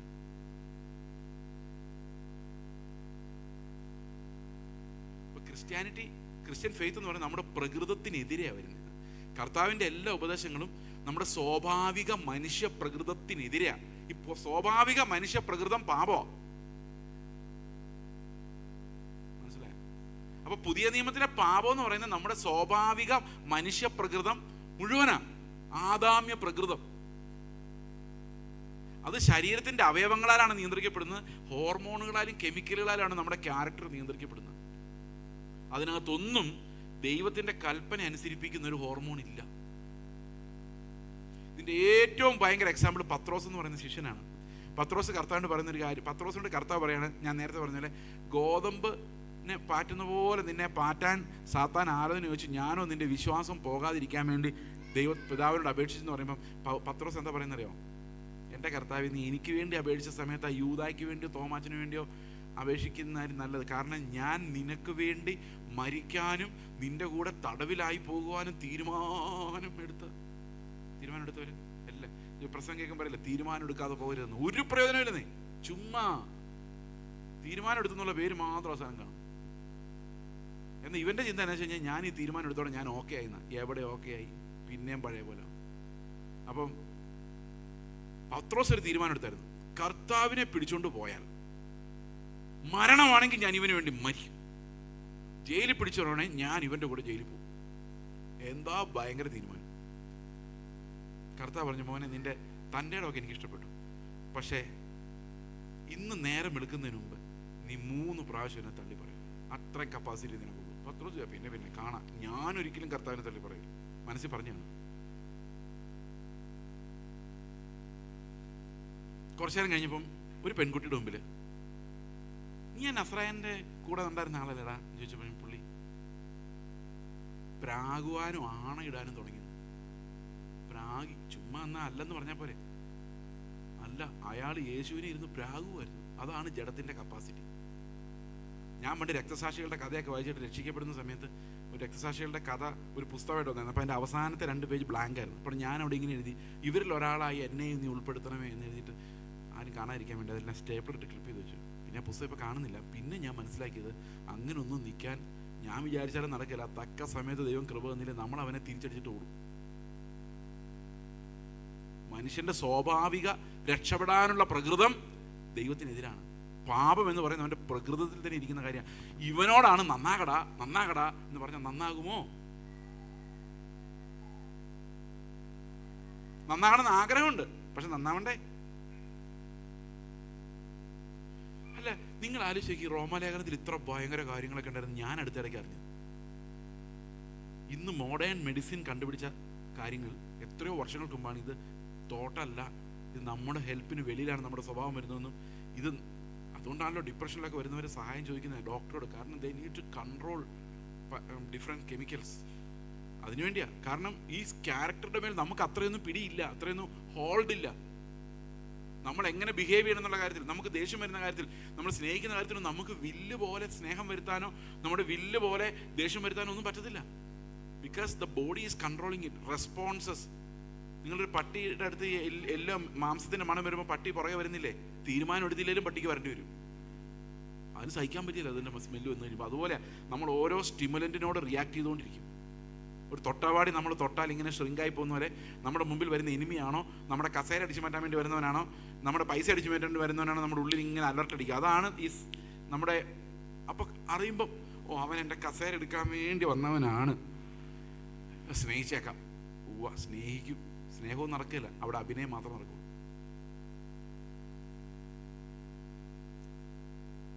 മനസ്സിലായോ ഞാൻ പറയുന്നത്? റോമാലേഖനം 7 ഇത് പഠിച്ചാൽ മാത്രമേ നമുക്ക് ക്രിസ്ത്യാനിയായിട്ട് ജീവിക്കാൻ പറ്റുള്ളൂ. 7, 8 അത്ര ഇമ്പോർട്ടൻ്റ് ആണ്. നമ്മൾ എങ്ങനെയാണ് പാപത്തിൽ നിന്ന് രക്ഷപ്പെടുന്നതെന്ന് പറയുന്നത്. ഇതിൽ നിന്ന് രക്ഷപ്പെടാൻ ദൈവം ഒരു വഴി വെച്ചിട്ടുണ്ട്. അതിനെക്കുറിച്ചേ പറയുന്നത്. നമുക്ക് പാപത്തിന്മേൽ ജയിക്കാൻ ഈ പറയുന്നൊന്നും അല്ല വഴി. പാപത്തിന് ജയിക്കാൻ മാനുഷികമായൊരു വഴിയില്ല, ദൈവത്തിൻ്റെ ഒരു വഴിയുണ്ട്. ആ വഴി എന്താണെന്നാണ് ഈ പറഞ്ഞു വരുന്നത്.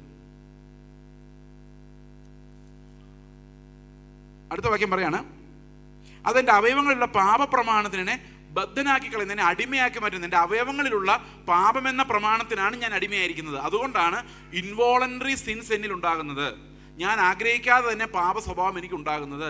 ഞാൻ നോക്കണ്ട എന്ന് തീരുമാനിക്കുന്ന കാര്യങ്ങളിലേക്ക് ഞാൻ നോക്കുന്നത്, ഞാൻ ചിന്തിക്കരുതെന്ന് വിചാരിക്കുന്ന ചിന്തകൾ എനിക്ക് വരുന്നതിനുള്ള കാരണം ഇതെല്ലാം പ്രൊഡ്യൂസ് ചെയ്യുന്ന അവയവങ്ങൾ, ഗ്രന്ഥികൾ. അതാണ് ഇതിൻ്റെ കാരണം. ഓക്കെ, അടുത്ത വാക്യം. അയ്യോ ഞാൻ അരിഷ്ട മനുഷ്യൻ, ഈ മരണത്തിന് അധീനമായ ശരീരത്തിൽ നിന്ന് എന്നെ ആർ വിടുവിക്കും? ആണ് ചോദ്യം.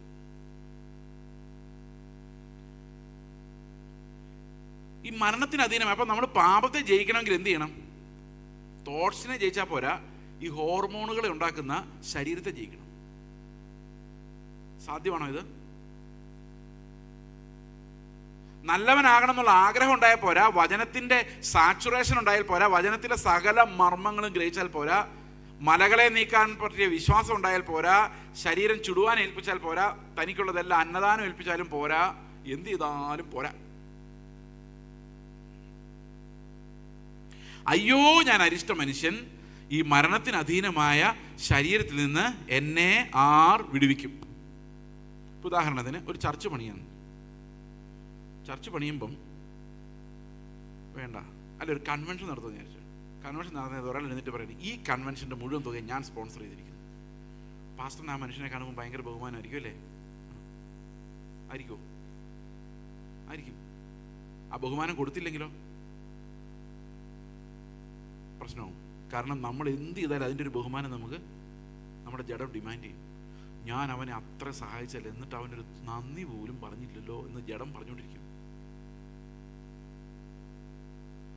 വഴി കിടക്കുന്ന ഒരു ബാഗ് ഒരുത്തിന് എടുത്തു കൊടുത്താൽ തന്നെ നമ്മുടെ ജഡം പറയും, നീ കൊള്ളാൻ മോനെ, മിടുക്കൻ, ആരും എടുത്തു കൊടുക്കാത്തൊരു പണിയാണല്ലോ നീ ചെയ്തത്. ഇത് പുകഴ്ത്തിക്കൊണ്ടിരിക്കും. ഞാനിങ്ങനെ വലുതായിക്കൊണ്ടിരിക്കും. ഓക്കെ, എങ്ങനെ ജയിക്കാം? നമ്മൾ നന്മയ്ക്ക് വേണ്ടി ചെയ്യുന്ന ഇതെല്ലാം നന്മയ്ക്ക് വേണ്ടി ചെയ്യുന്ന, പക്ഷെ അതെല്ലാം നമ്മളെ സ്വയനീതിമാന്മാരാക്കുക. ഞാൻ മിടുക്കനാണെന്ന് എന്നെ കൊണ്ട് വിശ്വസിപ്പിക്കുക, എൻ്റെ പാപങ്ങളെ മറയ്ക്കുക. അത്തീലകൾ പോലെ ഞാൻ ചെയ്യുന്ന ചെറിയ ചെറിയ സൽപ്രവൃത്തികൾ, ഞാൻ എടുക്കുന്ന ചില ചില ഉപവാസങ്ങൾ, ഇതെല്ലാം അത്തീലകൾ പോലെ ഞാൻ പാപിയാണെന്നുള്ള ഫാക്റ്റിനെ എന്നോട് തന്നെ മറയ്ക്കുക. ഞാൻ ഭക്തനാണെന്ന് എന്നെ കൊണ്ട് വിശ്വസിപ്പിക്കുക. ജഡം പണ്ട് ഞങ്ങളുടെ വിശ്വാസത്തിൽ വന്ന സമയത്ത് ഈ പലതരത്തിലുള്ള എന്താ പറയുന്നത്, ഈ പ്രവാചകന്മാരൊക്കെ വരുമായിരുന്നു. അന്നൊക്കെ കുറച്ചൊക്കെ സത്യം പറയുന്ന പ്രവാചകന്മാരുണ്ടായിരുന്നു കേട്ടോ. ഇതേപോലെ മനുഷ്യനെ സൂചിപ്പിക്കാൻ വരുന്നവർ മാത്രം അല്ലായിരുന്നു ഉണ്ടായിരുന്നു. ഈ പ്രവാചകന്മാർ വരുമ്പം എനിക്ക് ഭയങ്കര പേടിയാണ്. കാരണം കയ്യിലിരിപ്പ് അത്ര നല്ലതല്ലാത്തതുകൊണ്ട് ഇവരിതെല്ലാം വിളിച്ചു പറയുമോ എന്നുള്ള കാര്യം എനിക്കൊരു പേടി എൻ്റെ ഉള്ളിലുണ്ട്. അപ്പോൾ ഈ പ്രവാചകൻ അടുത്തോട്ട് വരുമ്പോൾ ഞാൻ കർത്താവിൻ്റെ പ്രാർത്ഥിക്കും, എൻ്റെ കർത്താവ് ഒന്നും വെളിപ്പെടുത്തല്ലേ, കർത്താവ് ഒന്നും പറയല്ലേ, ഞാൻ ഇനി മേലാലൊരു പാവവും ചെയ്യത്തില്ല. പ്രവാചകൻ അടുത്തോടെ വന്ന് എന്നെ തൊടാതെ അങ്ങ് പോകും. കർത്താവ് വിചാരിക്കും പോട്ടെ, സാരമില്ല, കരുണ കാണിച്ചേക്കാം. പ്രവാചകൻ പോയി കഴിയുമ്പോൾ ഞാൻ പഴയ ആളാവും. കാരണം എന്താ, പോയല്ലോ. അപ്പൊ എൻ്റെ വിശ്വാസം എന്ന് വെച്ച് കഴിഞ്ഞാൽ എൻ്റെ ജഡം എടുക്കുന്ന ഒരു തീരുമാനം നടപ്പാവും എൻ്റെ വിശ്വാസം. പക്ഷെ നടപ്പാവില്ല, അത് ഒരു വഞ്ചനയാണ്. ജഡം എന്നെ പറ്റിക്കുകയാണ്. ഈ ഒരു തീരുമാനത്തോടെ നീ നന്നാവുമെന്ന് ജഡം എന്നെ പറഞ്ഞ് പറ്റിക്കുകയാണ്. അവന് ക്രൂശിൽ നിന്ന് രക്ഷപ്പെടണം. അതുകൊണ്ട് അവൻ അങ്ങനെ പറയുന്നത്, നാണക്കേടിൽ നിന്ന് രക്ഷപ്പെടണം. അതുകൊണ്ട് ജഡം ക്രൂശിലേ മരിക്കുകയുള്ളൂ. പക്ഷെ ക്രൂശിലോട്ട് കയറാൻ ജഡത്തിന് ഇഷ്ടമില്ല. അതുകൊണ്ട് അത് ഒഴിവാക്കാൻ വേണ്ടി പറയും, ഞാൻ നന്നായിക്കൊള്ളാം, ഞാൻ ഇതോട്ട് കൂട്ടി നന്നായിക്കൊള്ളാം, എന്നെ ഉപദ്രവിക്കില്ലേ, ഞാൻ നന്നായിക്കൊള്ളാം. പക്ഷെ നന്നാവില്ല. ഒരു കഷ്ടം വരുമ്പോൾ നമ്മൾ പറയും, അയ്യോ കർത്താവേ, ഞാൻ ആ പാപം ചെയ്തുകൊണ്ടായിരിക്കും ഈ കഷ്ടം. അല്ല കേട്ടോ, അങ്ങനെയൊന്നും പറയാൻ പറ്റത്തില്ല. കഷ്ടം എന്തായാലും ലോകത്തുണ്ട്. ചിലപ്പോൾ ആയിരിക്കാം ഞാൻ ആ പാപം ചെയ്തുകൊണ്ടായിരിക്കാം ഈ കഷ്ടം, ഇനി മേലെ ആ പാപം ചെയ്യില്ല. കഷ്ടം പോയി കഴിയുമ്പോൾ നമ്മൾ അതൊക്കെ മറക്കും. കാരണം ഈ ജഡത്തിൽ നിന്നാണ് ഇത് വരുന്നത്, ഈ ശരീരത്തിൽ നിന്നാണ് ഈ സാധനം വരുന്നത്. നന്നാകാൻ ശ്രമിച്ചിട്ട് പരാജയപ്പെട്ട ആൾക്കാർ മാത്രം ഇവിടെ ഉള്ളൂ എന്ന് എനിക്കറിയാം. നന്നാകാൻ ശ്രമിച്ചിട്ട് പരാജയപ്പെട്ട ആൾക്കാർ മാത്രമേ ഇവിടെ ഉള്ളൂ. ഇനി നിങ്ങൾ വിചാരിക്കുകയാണ് ഞങ്ങൾ ജയിച്ച ആൾക്കാരെന്ന് വിചാരിക്കുകയാണെങ്കിൽ വെറും കള്ള തട്ടിപ്പ. കർത്താവിന് മുമ്പ് ചിലപ്പോൾ എല്ലാം പൊളിഞ്ഞു പോകും. ആ അത്തീല വസ്ത്രം എല്ലാം ഊർന്നു പോകും. അത്തീല വസ്ത്രം ഇട്ടുകൊണ്ട് അവർ ഓടി ഓട്ടം നമ്മൾ ആദ്യ ദിവസം കണ്ട ഓർമ്മയുണ്ടോ? അവർ അത്തീല ഇട്ടുകൊണ്ട് ഓടിയാണ് മരത്തിന് പുറകെ നിന്ന് പറഞ്ഞിട്ട് പറയാണ്, നിന്റെ ശബ്ദം കേട്ടപ്പോൾ നഗ്നനായി പോയി. നമ്മളിന്ന് അണിയുന്ന ആ വസ്ത്രങ്ങളെല്ലാം കർത്താവിൻ്റെ ശബ്ദം കേട്ടപ്പോൾ നഗ്നനായി പോകും. യെശയ്യാവിനെ പോലെ, പത്രോസിനെ പോലെ, യോഹന്നാൻ പത്മോസ് ദ്വീപിൽ വീണതുപോലെ ദൈവത്തിന് മുമ്പിൽ നിവർന്നു നിന്ന് ഞാൻ നീതിമാനെന്ന് സ്വയം നീതീകരിക്കാൻ ഒരാളെ കൊണ്ടും സാധിക്കില്ല. അപ്പോൾ ഈ നാശകരമായ മരണകരമായ ശരീരത്തിൽ നിന്ന് എന്നെ ആർ വിടുവിക്കും? നമുക്കറിയാം, ഈ ശരീരം കൊണ്ട് മാത്രം നമ്മൾ ജീവിക്കുന്നത്. ഈ ലോകം മുഴുവൻ, ഈ ജീവിതം മുഴുവൻ ഈ ശരീരം കൊണ്ടല്ലേ നമ്മൾ ജീവിക്കുന്നത്. ഈ ശരീരത്തിന്റെ തേജസ്കരണം എന്ന് പറയുന്ന കർത്താവിന്റെ രണ്ടാം വരവിലേ ഉണ്ടാവുകയുള്ളൂ. ഇപ്പൊ രണ്ടാം വരവിൽ നമ്മൾ രൂപാന്തരപ്പെടുമ്പോൾ മാത്രമേ പാപമില്ലാത്ത ഒരു ശരീരം നമുക്കുണ്ടാവുകയുള്ളൂ. അതുവരെയും ഈ ഹോർമോണുകളെല്ലാം അവിടെ തന്നെ കാണും. പക്ഷേ ഈ പാപത്തെ ജയിക്കാനുള്ളൊരു വഴിയാണ്, അത്ഭുതകരമായ ഒരു വഴിയാണ് ഇനി മുൻപോട്ട് നമ്മൾ കാണാൻ പോകുന്നത്. എങ്ങനെയാണ് ശരീരത്തിന്റെ പ്രവണതകളെ ജയിക്കാൻ പറ്റുന്നത്? നമുക്കൊന്ന് ചിന്തിച്ചു നോക്കിയാലോ? ഓക്കെ, 8-ാം അധ്യായത്തിന്റെ 3-ാം വാക്യം വായിക്കുന്നതിന് മുമ്പ് ഞാൻ നിങ്ങളോടൊരു കഥ പറയാം. കഥയല്ല, ഒരു ഇല്ലസ്ട്രേഷൻ, ഒരു ചിത്രീകരണം എന്ന് പറയാൻ പറ്റുമോ? അതെ, വേർഡ് പിക്ചർ. ഇതൊരു ക്ലാസ് റൂമാണ് എന്ന് നിങ്ങൾ സങ്കല്പിക്കുക. ഈ ക്ലാസ് റൂമിലെ സ്റ്റുഡൻസ് ആണ് നിങ്ങളെല്ലാവരും. വേണ്ട, ഞാനും ഒരു സ്റ്റുഡൻ്റ് ആയിക്കോട്ടെ. ഞാനും നിങ്ങളുടെ ഇടയിൽ ഒരു സ്റ്റുഡൻ്റാണ്. ഞാനൊരു സെമിനാർ എടുക്കുമെന്ന് വിചാരിച്ചു. എക്സാമിനേഷൻ്റെ സമയമാകുന്നതിന് സമയത്ത് നിങ്ങൾ ചില ആൾക്കാർ നല്ല മിടുക്കന്മാരാണ്, 100-ൽ 95 വാങ്ങിക്കുന്നത്. എല്ലാ ക്ലാസ്സിലും അങ്ങനെയല്ലേ? ചില പിള്ളേർ ഭയങ്കര സ്മാർട്ടായിരിക്കും, 98, 99. വേറെ ചിലർ വെറും മണ്ടന്മാരായിരിക്കും. 0, 1, 0, 1 നമ്മുടെ ബൈനറി പോലെ ആയിരിക്കും അവരുടെ മാർക്ക്. പിന്നെ വേറെ ചിലർ 35 കാണും, 50 കാണും, 70 കാണും. അങ്ങനെ പല മാർക്കുകൾ മേടിക്കുന്ന പിള്ളേരാണ് ഇതെല്ലാം ഇരിക്കുന്നതെന്ന് വിചാരിച്ചു. നിങ്ങളുടെ മാർക്കൊന്ന് മനസ്സിൽ സങ്കല്പിച്ച്. സ്വർഗത്തിൽ പോകാൻ ഉള്ള ആ സ്കെയിലിൽ നിങ്ങൾ ഇതുവരെ ജീവിച്ച ജീവിതം കൊണ്ട് എത്ര മാർക്ക് കിട്ടി കാണും? 30. മിക്കവാറും ആൾക്കാരെല്ലാം വിചാരിക്കുന്നത് ഒരു 35 കിട്ടിയാൽ പാസ്സാവും. 30 നിങ്ങൾ സംഘടിപ്പിച്ചിട്ടുണ്ട്, പല കാര്യങ്ങൾ ചെയ്തിട്ടുണ്ട്, സ്നാനപ്പെട്ടിട്ടുണ്ട്, കൃത്യമായിട്ട് ചർച്ച വരുന്നുണ്ട്, ദശാംശം കൊടുക്കുന്നുണ്ട്. ഇതെല്ലാം കർത്താവ് കൗണ്ട് ചെയ്ത് 35 ആക്കി കാണും, 30 ആയി കാണും. ഇനി ഒന്നും കൂടെ തീരുമാനം എടുത്താൽ, ഒരു 1-2 കാര്യങ്ങളോട് ഞാനൊരു വിടുതലെടുത്താൽ, ഈ മക്കളോടുള്ള കോപം, അല്ലെങ്കിൽ ലോകമോഹം, അല്ലെങ്കിൽ ഏതെങ്കിലും ഒരു അഡിക്റ്റഡ് പാപം, ഇതിൽ നിന്നും കൂടെ ഞാൻ വിടുതലെടുത്താൽ ഞാൻ പെർഫെക്റ്റ് ആയിട്ട് 35 സ്കോർ ചെയ്ത് അപ്പുറത്ത് കിടക്കും. ഇങ്ങനെയാണ് മിക്കവാറും ആൾക്കാർ വിചാരിക്കുന്നത്. പക്ഷേ ജീവിതകാലം മുഴുവൻ ഇങ്ങനെ ആയിരിക്കും. മാർക്ക് എങ്ങനെ ആലോചിച്ചാലും നമ്മൾ ജയിച്ചതായിട്ട് നമുക്ക് തോന്നുന്നില്ല. ഇനി അങ്ങനെയല്ലേ നിങ്ങൾക്ക്? അത് ജയിച്ചായിട്ട് തോന്നുന്ന ആൾക്കാർ ഇരിപ്പുണ്ടോ? എനിക്കറിയാൻ വയ്യ. ഓക്കെ, ഇനി ഇങ്ങനെ സങ്കല്പിച്ച് നോക്കിയേ. ആ ഈ ക്ലാസ്സിലെ ഒരക്ഷരം അറിയാത്ത, ഏറ്റവും തോറ്റു കിടക്കുന്ന, എല്ലാ പരീക്ഷയ്ക്കും 0 വാങ്ങിക്കുന്ന ആ അത്ഭുത വിദ്യാർത്ഥി ഞാനാണെന്ന് നിങ്ങൾ സങ്കല്പിച്ചു. ഞാനാണെന്ന് ഞാൻ സങ്കല്പിച്ചോളാം, നിങ്ങളാണെന്ന് നിങ്ങൾ സങ്കല്പിക്കണം, എന്നാലേ രക്ഷപ്പെടാൻ പറ്റുള്ളൂ. സങ്കല്പിച്ചോ. എൻ്റെ അടുത്തിരിക്കുന്നവന് ചിലർക്ക് 90, ചിലർക്ക് 95, ചിലർക്ക് 70, ചിലർക്ക് 50, ചിലർക്ക് 40 ഒക്കെ കിട്ടും. ചിലർ എൻ്റെ പോലെയുള്ളവരൊക്കെ ഉണ്ട്. പക്ഷെ ഞാനാണ് ഏറ്റവും പഠിക്കാൻ കഴിവില്ലാത്ത പൊട്ടനായ ആൾ. സമ്മതിച്ചോ? അപ്പോൾ ഞാനിങ്ങനെ വിഷമിച്ചിരിക്കുകയാണ്. പരീക്ഷ അടുത്ത് വന്നു, ചീത്ത കേൾക്കണം, വീട്ടിൽ കൊണ്ടേ മാർക്ക് കൊടുക്കുമ്പം അപ്പൻ എന്നെ ഓടിക്കും. എന്ത് ചെയ്യും? ഇത്രയും പൈസ കൊടുത്തിട്ട് എനിക്ക് പഠിക്കാൻ പറ്റുന്നില്ല. ഞാൻ ഒത്തിരി എഫേർട്ട് എടുത്തു, പുസ്തകം തിരിച്ചും മറിച്ച് നോക്കി, കുറേ കഴിയും മടുത്തിന് മുമ്പിൽ ഇരുന്ന് ഉറങ്ങുമല്ലാതെ ഒന്നും മനസ്സിലാകുന്നില്ല. അക്ഷരങ്ങളെ നോക്കുമ്പോൾ ഇങ്ങനെ ഉറുമ്പ് പോകുന്ന പോലെ തോന്നുള്ളൂ, ഒന്നും മനസ്സിലാകുന്നില്ല. എന്ത് ചെയ്യും? എക്സാമിനേഷൻ എന്ത് പഠിക്കും? ഇങ്ങനെ വിചാരിച്ചിരിക്കുകയാണ്. ടീച്ചർ എൻ്റെ അടുത്ത് വരുന്നത്, സാർ എൻ്റെ അടുത്ത് വന്നിട്ട് പറയണം, ചെയ്സേ നിനക്കൊരു ഗുഡ് ന്യൂസുമായിട്ടാണ് ഞാൻ വന്നിരിക്കുന്നത്. അപ്പം ഞാൻ എന്താ സാർ ഗുഡ് ന്യൂസ്? അപ്പം സാറ് പറയും, ഈ പ്രാവശ്യം നിന്റെ പരീക്ഷയ്ക്കുള്ള ചോദ്യം ഉണ്ടാക്കുന്നത് ഞാനാണ്. അപ്പം ഞാൻ പറയും, സാർ അത് മതി. സാർ ഒരു കാര്യം ചെയ്യും, എനിക്ക് 100 വേണ്ട, ഈ 35 മാർക്ക് കിട്ടി പാസ്സാകാൻ വേണ്ടിയുള്ള അത്രയും ചോദ്യങ്ങൾ എനിക്ക് അഡ്വാൻസ് ആയിട്ട് പറഞ്ഞു തന്നാൽ ഞാൻ അത് പഠിച്ച് എങ്ങനെയെങ്കിലും പാസ്സായിക്കോളാം. എനിക്ക് പാസ്സായാൽ മതി, എനിക്ക് വലിയ മോഹങ്ങളൊന്നുമില്ല.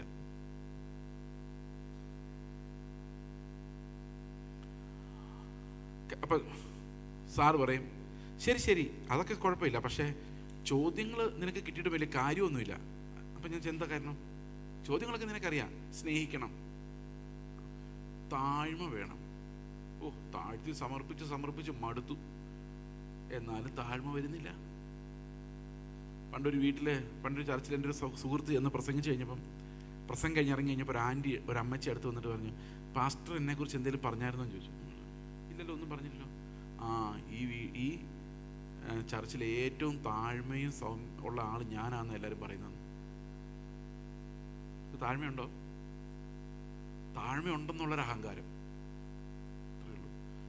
ഈ താഴ്മ കൂടിപ്പോയാൽ, മാനുഷികമായ താഴ്മ കൂടിപ്പോയാൽ നമുക്ക് താഴ്മയുടെ ഒരു അഹങ്കാരം വരും. എന്നെ പോലെ താഴ്മയുള്ളവൻ ആരുള്ളൂ? താഴ്മയുണ്ടോ? ഇതാണ് ജഡത്തിന്റെ പ്രവൃത്തി. ജഡം എന്ത് ചെയ്താലും ഇത് കുഴപ്പമായിട്ട് വരുള്ളൂ. ശരിയാണോ ഞാൻ പറഞ്ഞത്? അപ്പോൾ ഇതൊക്കെയാണ് ചോദ്യപേപ്പർ കിടക്കുന്നത്. അപ്പോൾ എനിക്ക് മനസ്സിലായി, ഇതൊക്കെ പണ്ടേ ട്രൈ ചെയ്ത് ഞാൻ തോറ്റു തുന്നം പാടിയതാണ്. ഞാൻ പറഞ്ഞു, എൻ്റെ സാറ് ഈ ചോദ്യങ്ങൾ തന്നെയാണോ? പിന്നെ അതെ, ഒരു രക്ഷയില്ല, ഞാൻ തോറ്റിരിക്കുന്നു. അപ്പോൾ സാറ് പറഞ്ഞു, ഒരു നല്ല വാർത്ത കൂടെ ഉണ്ട്. ഈ പ്രാവശ്യം പരീക്ഷയുടെ മാർക്ക് നോക്കി കറക്റ്റ് ചെയ്ത് പേപ്പറിൽ ഇവാലുവേറ്റ് ചെയ്യുന്ന ഞാനാണ്. അപ്പോൾ ഞാൻ പറഞ്ഞു, അത് മതി, ഞാൻ ആ ചോദ്യങ്ങളെല്ലാം അതുപോലെ എഴുതി വെച്ചേക്കാം. ഓക്കെ, സാർ എവിടെയെങ്കിലും ഒരു 5, 15, 4, 3 നോക്കിയിട്ട് എങ്ങനെയെങ്കിലും ഒന്ന് 35 ആക്കി തന്നാൽ ഞാൻ ഈ ഉപകാരം ഒരിക്കലും മറക്കത്തില്ല. അപ്പോൾ സാറ് പറഞ്ഞു, നിന്റെ പേപ്പറിൽ 1/2 മാർക്ക് ഇട്ടാൽ എൻ്റെ പണി പോകുന്ന അവസ്ഥയാണ്. കാരണം നിന്റെ പേപ്പറിൽ ഇന്നേ വരെ ആരും ഒരു മാർക്ക് ഇട്ടിട്ടില്ല.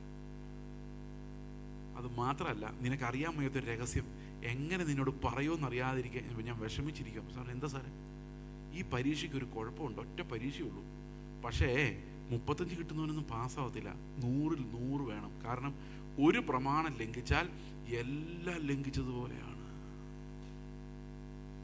അപ്പോൾ ഒരാശ്വാസമുണ്ട്, അപ്പുറത്തെ 99കാരൻ ഞെളിഞ്ഞിരിക്കുന്ന പരീക്ഷന് അവനൊക്കെ പോക്ക. അത് മനസ്സിലായി. അതാണ് ആകെയുള്ള ആശ്വാസം. എല്ലാവരും പോക്ക, കാരണം ഒരിടത്ത് തെറ്റാത്ത ആരുമില്ല. പക്ഷെ അപ്പോഴും ഞാൻ ചിന്തിക്കുന്നത്, അവൻ ഒന്ന് ആഞ്ഞു പിടിച്ചാൽ ചിലപ്പോൾ പറ്റുമായിരിക്കും. ഞാൻ സീറോക്കാരനായ ഞാൻ എന്ത് ചെയ്യും? അപ്പം എൻ്റെ പ്രതീക്ഷ മൊത്തം പോയി. ഒരാശ്വാസം കൊണ്ട് എല്ലാവരും പോകുന്നുള്ളത്, അതാണ് ആശ്വാസം. നമ്മൾ സാധാരണ വേറൊരാൾ തോക്കുന്നതിലാണ് നമ്മൾ ആശ്വാസം കണ്ടെത്തുന്നത്. നമ്മൾ തോറ്റു കഴിഞ്ഞാലേ, ശരിയല്ലേ? ഓ, അവനും തോറ്റു, ആശ്വാസമായി. ഓക്കെ. അപ്പൊ സാറ് പറഞ്ഞു, ഒരു നല്ല വാർത്ത കൂടെ ഉണ്ട്. അതെന്താ സാറേ? ഇനി നല്ല 2 വാർത്ത കേട്ടപ്പോഴേക്കും ഉള്ള അവസ്ഥ ഭയങ്കര പ്രശ്നമായി. ഇനി 3ാമത്തെ നല്ല വാർത്ത എന്താണ്? അപ്പോൾ സാറ് പറഞ്ഞു, നിന്നെ കൊണ്ട് ഒരിക്കലും ഈ എക്സാം എഴുതി ജയിക്കാൻ പറ്റില്ല എന്ന് ഞങ്ങൾക്ക് മനസ്സിലായി. അതുകൊണ്ട് അത് ഗവൺമെൻറ്റിനും മനസ്സിലായി.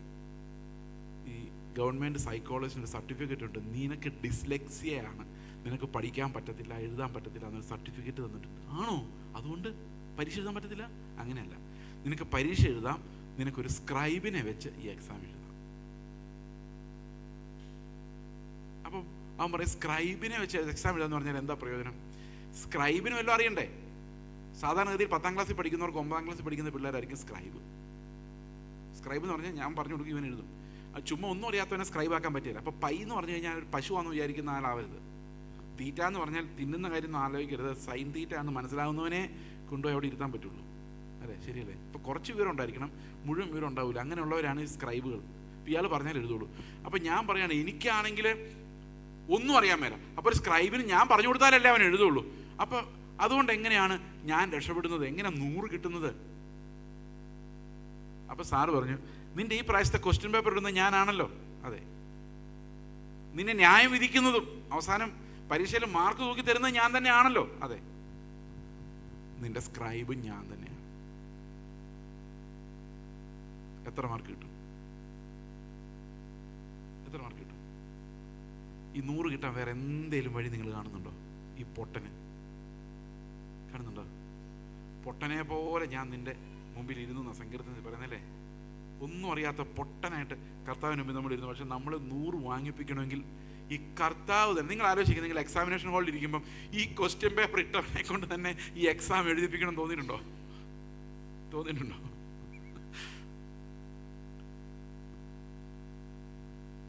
ഇത് ഞാൻ ഉണ്ടാക്കി പറഞ്ഞല്ല, ഇത് ബൈബിളിൽ അതുപോലെ എഴുതി വെച്ചിട്ടുണ്ട്.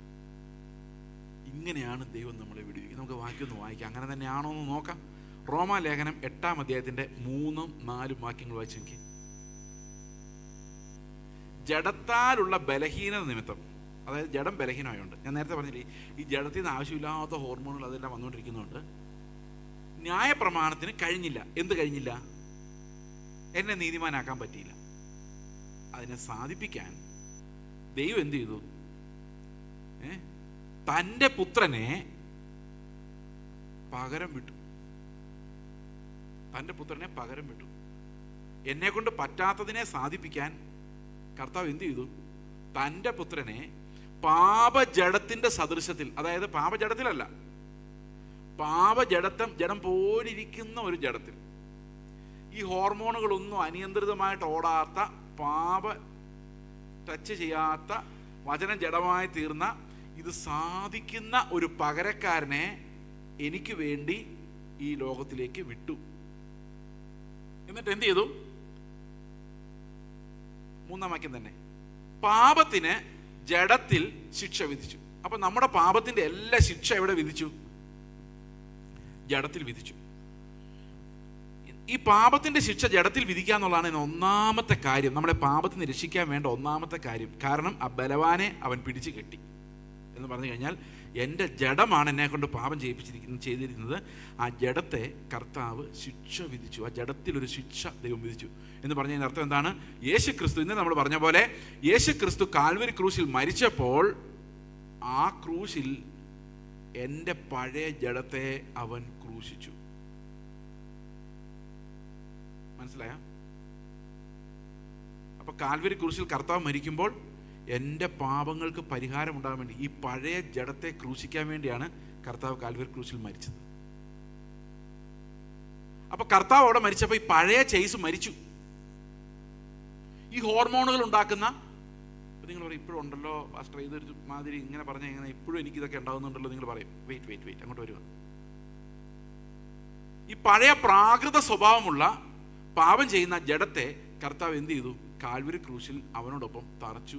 I died when he died. അവനോട് മരിച്ചപ്പോൾ ഞാൻ അവനോടൊപ്പം പാപസംബന്ധമായി മരിച്ചു. പാപജഡം അവിടെ ക്രൂശിക്കപ്പെട്ടു. ഇനി ഞാനല്ല ജീവിക്കുന്നത്, പിന്നെ ആരാ ജീവിക്കുന്നത്? ക്രിസ്തുവാണ് ജീവിക്കുന്നത്. ഞങ്ങളുടെ കൂട്ടായ്മയിൽ ഒരു സഹോദരൻ ഉണ്ടായിരുന്നു. ഈ സഹോദരൻ വളരെ സ്പിരിച്വൽ റെവലേഷൻ ഉള്ള ഒരാളായിരുന്നു. ഏതു മനുഷ്യനെ കൗൺസിൽ ചെയ്യാൻ അദ്ദേഹത്തിന് പറ്റുമായിരുന്നു. മരിച്ചുപോയി കോവിഡായിട്ട്. എന്നെക്കാൾ യങ്ങായിരുന്നു. അദ്ദേഹം പണ്ടൊരു മാനസിക രോഗത്തിൻ്റെ ഭയങ്കരമായ പീഡനയുടെ കടന്നു പോവുകയും പലപ്പോഴും സെല്ലിലടയ്ക്കപ്പെടുകയും കെട്ടിയിടപ്പെടുകയൊക്കെ ചെയ്തിട്ടുണ്ട്. Confined to a room, locked. ഒരു ദിവസം പുള്ളിക്ക് ഒരു ട്രാക്റ്റ് കിട്ടി. ഇച്ചിരി ബോധം ഉണ്ടായിരുന്ന സമയത്ത് ട്രാക്റ്റ് കിട്ടിക്കഴിഞ്ഞപ്പം അതിനകത്ത് എഴുതിയിരിക്കുകയാണ് ക്രിസ്തുവിൻ്റെ പുതിയ ജീവനെക്കുറിച്ച്. ജഡം പാപസംബന്ധമായി മരിക്കേണ്ടത്, എന്നാൽ ആത്മാവ് നിത്യജീവനാകുന്നു എന്നൊരു വാക്യം പുള്ളി വായിച്ചു. പുള്ളി ഇങ്ങനെ ചിന്തിച്ചു, ഞാനല്ല ക്രിസ്തുവിൻ്റെ ജീവൻ. നിങ്ങൾക്കറിയാമോ, അദ്ദേഹത്തിൻ്റെ മാനസിക രോഗം അതോടെ പോയി. കാരണം ആ പഴയത് മരിച്ചു എന്ന് വിശ്വസിച്ച് കഴിഞ്ഞപ്പോഴേക്കും ആ വിശ്വാസത്തിൻ്റെ പവറിൽ എന്ത് സംഭവിച്ചെന്ന് വെച്ച് കഴിഞ്ഞാൽ ആ പഴയ ജഡം, ആ ജഡത്തിൻ്റെ, നിങ്ങളത് അദ്ദേഹത്തിൻ്റെ സാക്ഷ്യം കേട്ടാൽ നിങ്ങൾ വിശ്വസിക്കില്ല. ശരിക്കും പറഞ്ഞു കഴിഞ്ഞാൽ ഒരു രോഗവുമില്ലാതെ, മാനസിക പ്രശ്നങ്ങളും ഇല്ലാതെ അദ്ദേഹം സന്തോഷമായിട്ട് ജീവിച്ചു. അനേകരെ കൗൺസിൽ ചെയ്തു. അദ്ദേഹം മരിക്കുന്ന സമയത്ത് ന്യൂമോണിയ ആയിരുന്നു. ഏതാ? Covid induced pneumonia. ICU കയറ്റുമ്പോൾ പോലും ഭയങ്കര പ്ലസൻ്റ് ആയിരുന്നു. പുള്ളി ആ സ്ട്രെസ് ഒന്നും പിന്നെ ബാധിച്ചതേ ഇല്ല. കാരണം ജീവിക്കുന്നത് ഞാനല്ല, ആ പകരക്കാരനാണ്. എനിക്കൊരു പകരക്കാരനുണ്ട്. എൻ്റെ പ്രതിസന്ധികളുടെ നടുവിൽ പാപത്തെ ജയിക്കാത്ത എൻ്റെ ജഡം തോറ്റുകൊണ്ടിരിക്കുമ്പോൾ ഞാൻ പറയും, ഞാനല്ല, ക്രിസ്തു അത്ര ജീവിക്കുന്നത്. അങ്ങനെ അനേക എക്സാമ്പിൾസ് ഉണ്ട്.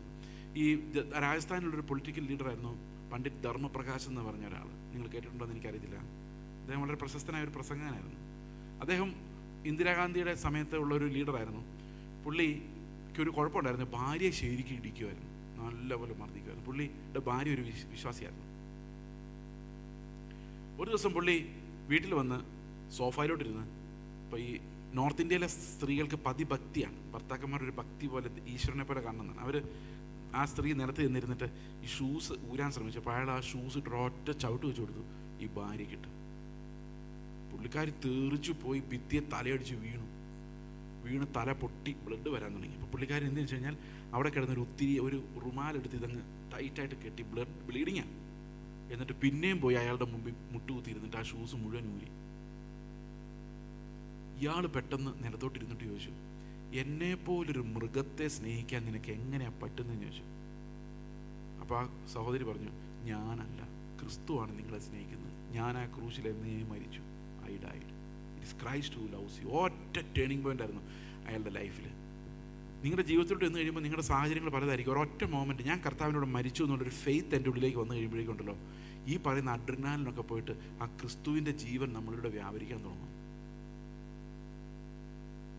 ഇങ്ങനെ മാത്രമേ പാപത്തെ ജയിക്കാൻ പറ്റുള്ളൂ. only through Christ living in us. അല്ലാതെ ക്രിസ്തുവിനെ ഒരു ബിംബമാക്കി വെച്ചിട്ട് അവിടെ പോയി കാര്യങ്ങൾ സാധിപ്പിക്കുന്നതല്ല കർത്താവ് നമുക്ക് തരുന്ന ജീവൻ എന്ന് പറയുന്നത്. അവൻ നമ്മളിൽ വസിക്കുന്നതാണ്. അവൻ്റെ ജീവൻ നമ്മളിൽ വ്യാപരിക്കുന്നതാണ്.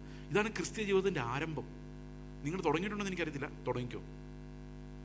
That makes you a child of God, because ക്രിസ്തുവിൻ്റെ ജീവനാണ് നമ്മുടെ ഉള്ളിൽ വസിക്കുന്നത്. That makes you a child of God forever. So I have an assurance.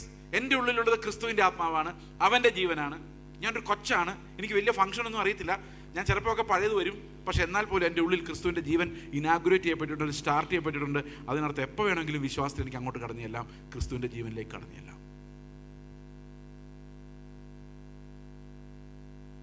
മനസ്സിലായോ? ഒരു എക്സാമ്പിൾ പറയാം. ഞങ്ങളുടെ കൂട്ടായ്മയിൽ ഒരു സഹോദരിയുണ്ട്, ഒരു ഡോക്ടർ. ഭയങ്കര സൗമ്യ ഹൃദയമുള്ള, എല്ലാവരോടും സിമ്പതിയുള്ള ഒരു ഡോക്ടർ. ഒരു ദിവസം ഡോക്ടർ ഹോസ്പിറ്റലിൽ നിന്ന് കഴിഞ്ഞപ്പോൾ അവിടുത്തെ ഒരു അറ്റൻഡർ ഭയങ്കര തിരക്കാണ്. അപ്പോൾ ഈ അറ്റൻഡർ ഒരു ദിവസം പുള്ളിക്കാരി പറഞ്ഞു, എനിക്ക് കാശൊന്നും കയ്യിൽ, എനിക്ക് കുറച്ച് കാശ് ഒന്ന് സഹായിക്കുമെന്ന് ചോദിച്ചു. പുള്ളിക്കാരി കയ്യിലുണ്ടായിരുന്ന ക്യാഷ് എത്രയാണോ ആ പേഴ്സിലുണ്ടായിരുന്നു മുഴുവൻ കൊടുത്തു, കൊണ്ടുപോകണം പറഞ്ഞു. പിറ്റേ ദിവസം പുള്ളിക്കാരി വന്നപ്പോൾ ഭയങ്കര തിരക്ക്, ഒ പിയിലെല്ലാം ഭയങ്കര റഷ്. അപ്പം ഈ ഡോക്ടർ അറ്റൻഡർ വിളിച്ചിട്ട് പറഞ്ഞു, ഒരു പേഷ്യൻറ്റിന് വേണ്ടി നിങ്ങൾ ആ ഫാർമസി പോയിട്ട് ആ മരുന്ന് നിങ്ങൾ എടുത്തുകൊണ്ട് വരാമോ, എനിക്ക് ഇവരൊന്ന് കാണിച്ചു കൊടുക്കാൻ ഇത് എങ്ങനെ അപ്ലൈ ചെയ്യേണ്ടത്. അപ്പോൾ ഇയാൾ ചീത്ത പറഞ്ഞു. അയാൾ പറഞ്ഞു, എൻ്റെ പണി എന്താ നിങ്ങൾക്ക് അറിയാൻ മേലെ, നിങ്ങളെല്ലാ പണി എൻ്റെ തല്ലോട്ട് വെക്കുവാണോ, ഊട്ടുപാട് ഇന്നലെ പൈസ വിളിച്ചോണ്ട് പോയാളാ. അങ്ങനെ ഭയങ്കര സ്നേഹമായിരുന്നു. ഇത് കഴിഞ്ഞപ്പോൾ ഈ സിസ്റ്ററിന് സഹിക്കാൻ പറ്റിയില്ല. ഒരു 2 ആഴ്ച കഴിഞ്ഞപ്പോൾ എന്നോട് ചോദിക്കും, ചേച്ചേ എന്താ, എനിക്കൊരു പ്രശ്നമുണ്ട്, എല്ലാവരുടെയും ഞാൻ ഗുഡ് മോർണിംഗ് എന്ന് പറയുമ്പോൾ ഇവനെ കാണുമ്പോൾ എനിക്ക് ഗുഡ് മോർണിംഗ് പറയാൻ തോന്നുന്നില്ല, എൻ്റെ ഉള്ളിൽ നിന്ന് പോകുന്നില്ല, ഞാൻ എന്ത് ചെയ്യണമെന്ന് ചോദിച്ചു. അപ്പം ഞാൻ പറഞ്ഞു, നാളെ ഹോസ്പിറ്റലിൽ പോകുമ്പോൾ ഒരിക്കലും നിങ്ങൾ ഗുഡ് മോർണിംഗ് എന്ന് പറയരുത്. അയാളെ നോക്കി ചിരിക്കുകയും ചെയ്തത്. പിന്നെ അയാളെ നോക്കി ചിരിച്ചു കഴിഞ്ഞാൽ ആ ചിരി ഒരു സുഖമുള്ള ചിരി ആയിരിക്കും, അതൊരു അഭിനയമായിരിക്കും അല്ലേ. കാരണം പൈസ മേടിച്ചുകൊണ്ട് പോയി, അതും കൊടുത്തിട്ടില്ല, എന്നിട്ട് ആൾക്കാരുടെ മുമ്പിൽ അപമാനിക്കുകയും ചെയ്തു. എന്നിട്ട് അയാളെ നോക്കി നമ്മൾ ചിരിച്ചു കഴിഞ്ഞാൽ ശരിയാവുമോ? ശരിയാവില്ല. ഞാൻ പറഞ്ഞു, ഒരു കാരണവശാലും ചെയ്യില്ലെന്ന് പറഞ്ഞു. പിന്നെ എങ്ങനെ? അടുത്ത് ചെല്ലുമ്പം വിശ്വസിക്കുക, ഞാനല്ല, ക്രിസ്തു അത്ര എന്നിൽ വസിക്കുന്നു. ഫെയ്ത്ത്. ആ പുള്ളിയാണ് നിങ്ങളുടെ ക്രൂശ്. ആ ക്രൂശിൽ നിങ്ങൾ മരിക്കുക. നമ്മുടെ മുമ്പിൽ ഒരു ക്രൂശ് വരുമ്പം ആ ക്രൂശ് എന്തിനു വേണ്ടി വെച്ചേക്കെന്ന് വെച്ച് കഴിഞ്ഞാൽ അവിടെ മരിക്കാൻ വേണ്ടി, ആ മരണം അനുഭവിക്കാൻ വേണ്ടിയാണ്. മരിച്ചതൊക്കെ പണ്ടേ കഴിഞ്ഞതാണ്. പക്ഷേ മരണം അനുഭവിക്കാൻ നമുക്ക് ഓരോ സമയത്തും നമുക്ക് ഈ ക്രൂശ് ആവശ്യമാണ്. അങ്ങനെയുള്ള ഇഷ്ടംപോലെ ക്രൂശുകൾ നമ്മുടെ ജീവിതത്തിലുണ്ട്. ഈ സിസ്റ്റർ നേരെ ചെന്ന് അദ്ദേഹത്തിൻ്റെ മുഖത്തോട്ട് നോക്കി, ഉള്ളിൽ ഈ വിശ്വാസം വന്ന്, ഞാനല്ല, ക്രിസ്തു അത്ര. ക്രിസ്തു എന്ത് ചെയ്യും? ക്രിസ്തു എന്ത് ചെയ്യും?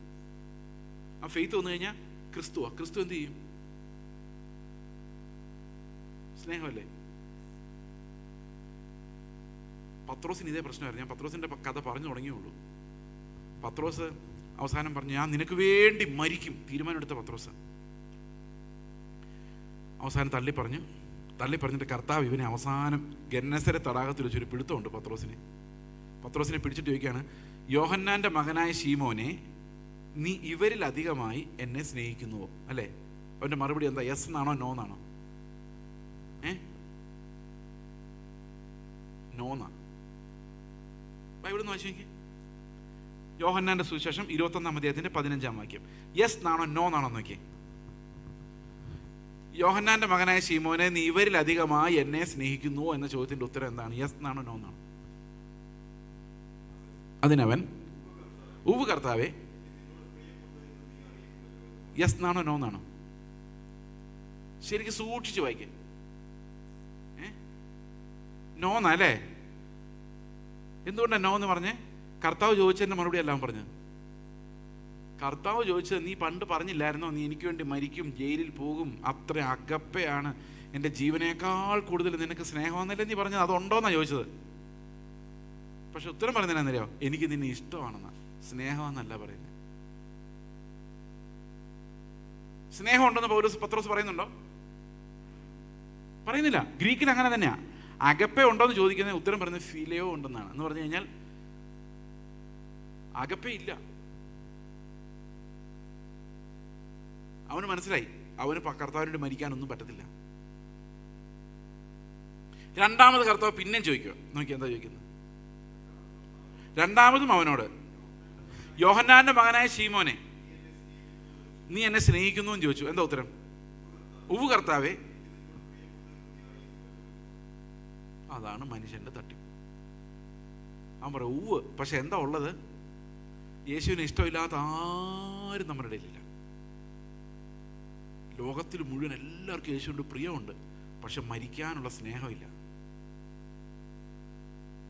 വ്യത്യാസം മനസ്സിലായോ? ഹിന്ദിയിൽ അങ്ങനെ തന്നെയാ. പ്രേം രക്തേ ഹോ, ഉത്തരം പ്രിയ ഹേ.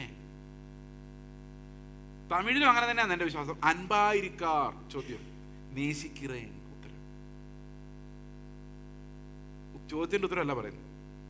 അടുത്ത വാക്യം വായിച്ചേ. അടുത്ത മൂന്നാമത് എന്താ പറയുന്നത്? മൂന്നാമത് അവനോട്, യോഹന്നാന്റെ മകനായ ശീമോനെ, എന്താ ചോദിച്ചേ? അപ്പൊ സ്നേഹം എവിടെ പോയി? അത് വിട്ടു. നിനക്ക് ഇത്തിരി പ്രിയമെങ്കിലും ഉണ്ടോ മോനെ എന്നാണ് അവസാനം ചോദിച്ചപ്പോഴവൻ കരയുന്നത്. കർത്താവേ, നിനക്കറിയാം എൻ്റെ അവസ്ഥ എന്ന് പറയുന്നല്ലേ. എനിക്ക് പ്രിയമുണ്ടെന്നും നിനക്കറിയാം, എന്തോരം ഉണ്ടെന്നും നിനക്കറിയാം. നേരത്തെ വീരവാദം എല്ലാം പോയോ? പോയി. അപ്പം കർത്താവ് എന്തിനാണ് ഇവൻ വീഴുമ്പോൾ കർത്താവ് നോക്കിക്കൊണ്ടിരിക്കുക? ഇവൻ സ്വയനീതിയിലാണ് നിൽക്കുന്നത്.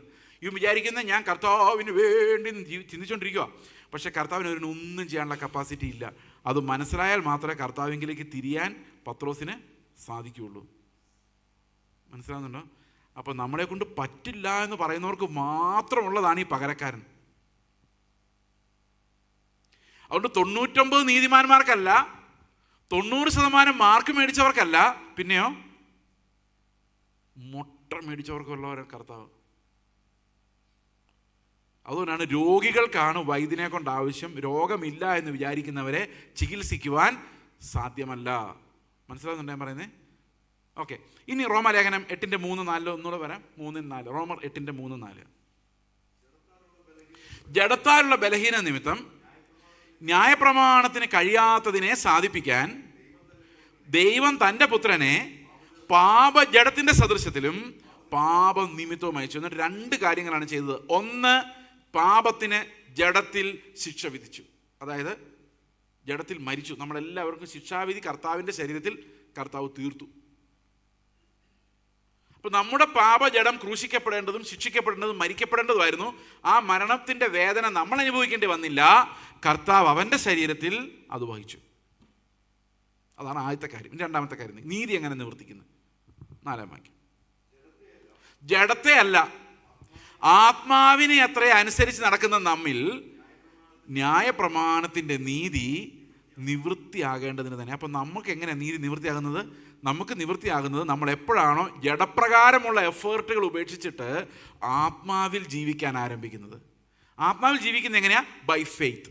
ജഡത്തിൽ ജീവിക്കുന്നത് എങ്ങനെയാ? By sight. വിശ്വാസ ജീവിതം എന്ന് പറയുന്നത് എങ്ങനെയാ? ആത്മാവിൽ ജീവിക്കുന്നതിനാണ് നമ്മൾ വിശ്വാസ ജീവിതം എന്ന് പറയുന്നത്. അപ്പോൾ ജീവിക്കുന്ന ഞാനല്ല, ക്രിസ്തു അത്രേ. വിശ്വാസ ജീവിതം എന്ന് പറഞ്ഞാൽ പൈസ കിട്ടുന്ന ജീവിതമല്ല. വിശ്വാസ ജീവിതം എന്ന് പറഞ്ഞാൽ ക്രിസ്തുവിനെ കിട്ടുന്ന ജീവിതം. ഇന്നലെ പറഞ്ഞ ഓർമ്മയുണ്ടോ? അപ്പോൾ ശരിക്കും നമുക്ക് ഒന്നുകിൽ കാഴ്ചയിൽ ജീവിക്കുമ്പോൾ ഞാനാ ജീവിക്കുന്നത്. അതിനെക്കുറിച്ച് പോൾ വാഷർ അന്നൊരിക്കൽ പറഞ്ഞത്, ബൈ റീസൺ, ബൈ യുക്തി we live our own lives, whereas by faith we live the life of Jesus Christ. വിശ്വാസത്തിൽ നമ്മൾ ആരുടെ ജീവിതമാണ് ജീവിക്കുന്നത്? പുത്രൻ്റെ ജീവിതം. അപ്പോൾ പുത്രൻ്റെ ജീവിതം എന്ന് പറയുന്നത് ഇറ്റ്സ് ഫെയ്ത്ത് ലൈഫാണ്. നമ്മുടെ മുമ്പിൽ എപ്പോഴും കാഴ്ചയുള്ള ജീവിതവും വിശ്വാസത്താലുള്ള ജീവിതവും ഉണ്ട്. മിക്കവാറും നമ്മൾ ജീവിക്കുന്ന കാഴ്ചയല്ല.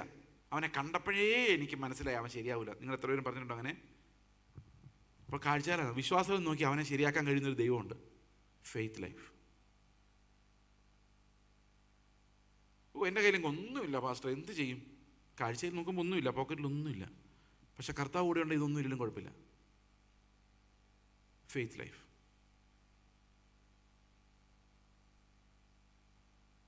ഓക്കെ, നമ്മുടെ വീട്ടിലോട്ട് ചെല്ലുമ്പോൾ ഭർത്താവ് സുവിശേഷത്തിന് വിരോധം, ഭയങ്കര എതിര്, വഴക്ക്. ഭാര്യ പറയാണ്, ഇത്രയും നേരം ഭാര്യ മതം വെച്ച് അറ്റാക്കി വരുന്നു, നിങ്ങളെയൊക്കെ കർത്താവ് പിടിച്ചോളും, ഞാൻ കർത്താവിൻ്റെ ആളാണെന്ന് പറഞ്ഞ് ദീർഘമായ പ്രാർത്ഥന കേട്ടിരിക്കുമായിരുന്നു. ഭർത്താവ് അങ്ങ് മടുക്കും. പക്ഷെ ഇപ്പം ഭാര്യ മാറി, ഭാര്യ മരിച്ചു. ഇപ്പം ജീവിക്കുന്ന ക്രിസ്തുവാണ്. അപ്പോൾ ഈ ഭർത്താവിനോട് സ്നേഹമാണ്, ഭാര്യയോട് സ്നേഹമാണ്. അടി കൊള്ളുമ്പോഴും ക്രിസ്തു, അടി കൊള്ളുമ്പോൾ നമ്മൾ മരിക്കും, ക്രിസ്തു ജീവിക്കും. ഈ പകരക്കാരനോട് മാത്രമേ, ക്രിസ്തു എന്ന ഒരൊറ്റ വഴിയിലൂടെ മാത്രമേ നമുക്ക് നീതിയുള്ളൂ. അതിന് വെളിയിൽ നീതിയില്ല. യേശു ക്രിസ്തു എന്ന ഇടുക്കുവാതിലൂടെ അല്ലാതെ ദൈവരാജ്യമില്ല, നീതിയില്ല, വിശുദ്ധിയില്ല, ഒന്നുമില്ല. നമുക്കത് ക്രിയേറ്റ് ചെയ്യാൻ പറ്റില്ല, ഉണ്ടാക്കിയെടുക്കാൻ പറ്റില്ല. വിശ്വാസത്താൽ ക്രിസ്തു നമ്മിൽ വസിക്കുന്നത് തന്നെയാണ് നീതി. ആ ക്രിസ്തുവിൻ്റെ സ്വഭാവമാണ് നമ്മുടെ ശുദ്ധീകരണം. ഓക്കെ, അപ്പോൾ ആത്മാവിനെ അനുസരിക്കുമ്പോൾ we are living the life of Jesus. ക്രിസ്തുവിൻ്റെ ജീവനാണ് ജീവിക്കുന്നത്. ജഡത്തെ അനുസരിക്കുമ്പോഴോ, ഞാനൊരു ചെറിയ എക്സാമ്പിൾ പറയാം. ഞാനിത് വീഡിയോയിലൊക്കെ പലയിടത്തും പറഞ്ഞിട്ടുള്ള എക്സാമ്പിളാണ്, എന്നാലും ലൈഫ് നടന്ന കാര്യം. ഞാനൊരു ദിവസം കോട്ടയത്തിനടുത്ത് ഞാലിയാകുഴി എന്ന് പറഞ്ഞ സ്ഥലത്തോടെ കാറിൽ പോയിരുന്നു. അപ്പം ഒരു ട്രാഫിക് ബ്ലോക്ക് വന്ന് ഞാനവിടെ നിർത്തി. പോലീസുകാർ തടഞ്ഞു നിർത്തി. പെട്ടെന്ന് പുറയുന്നുണ്ടല്ലോ, നമ്മളിങ്ങനെ ബാക്കിൽ ഇങ്ങനെ പൊങ്ങിയിരിക്കുന്ന ടൈപ്പ് പവർ ബൈക്കുകളുണ്ടല്ലോ, സൂപ്പർ ബൈക്കുകൾ, അതൊരെണ്ണം സ്പീഡിലിങ്ങ് വന്നു. എന്നിട്ട് എൻ്റെ വണ്ടിയുടെ ബാക്കിലോട്ട് ഒരൊറ്റ ഇടി, ബമ്പർ. ഞാൻ 2 മിററിലൂടെ നോക്കി 2 ഇടത്ത് ഇങ്ങനെ തള്ളിയിരിപ്പുണ്ട് വെളിയിലേക്ക്. അപ്പോൾ അവൻ ആ ഇടി കഴിഞ്ഞിട്ട് എൻ്റെ സൈഡിലൂടെ വന്ന് ഡ്രൈവറുടെ സൈഡിൽ നിർത്തി. അവനും പോകാൻ പറ്റുന്നില്ല, എല്ലാം ബ്ലോക്കാണ്.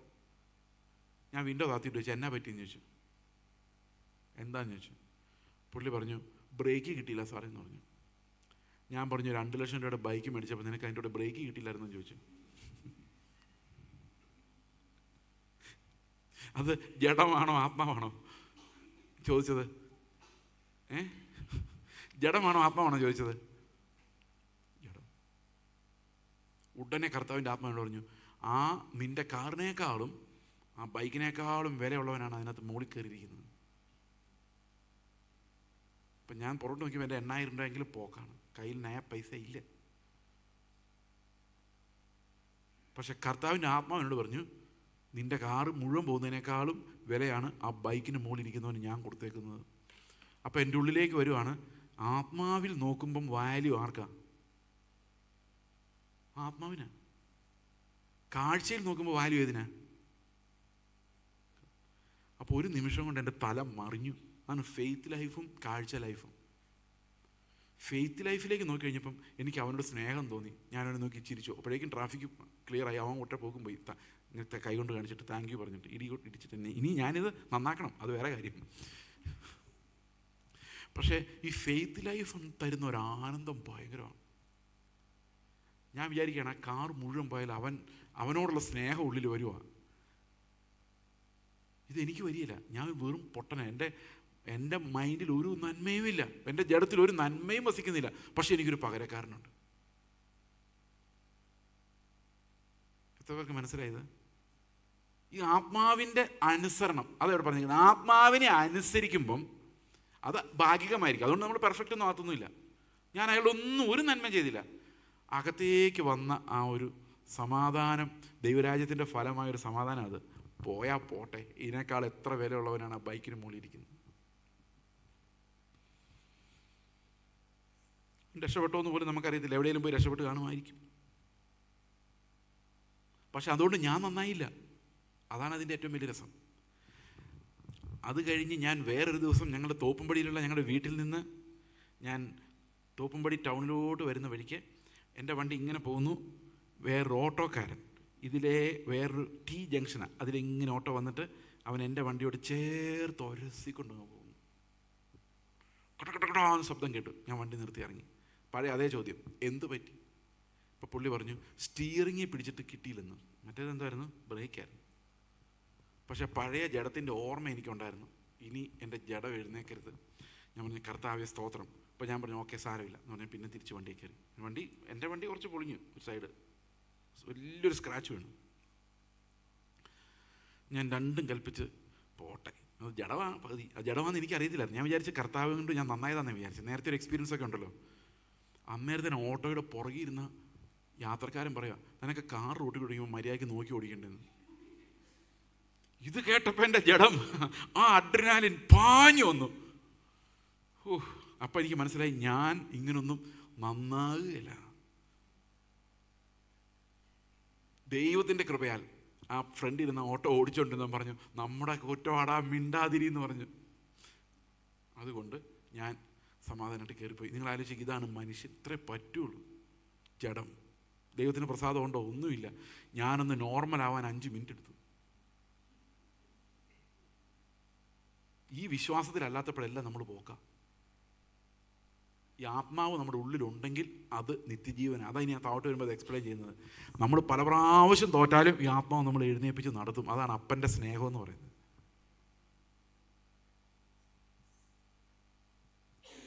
അതുകൊണ്ട് ഞാനൊരു വീരനാണെന്ന് നിങ്ങൾക്ക് മനസ്സിലായോ? ഒരു ഗുണമില്ലാത്തവനാണെന്നല്ലേ മനസ്സിലായത്? നമ്മളെല്ലാം അങ്ങനെയാണ്.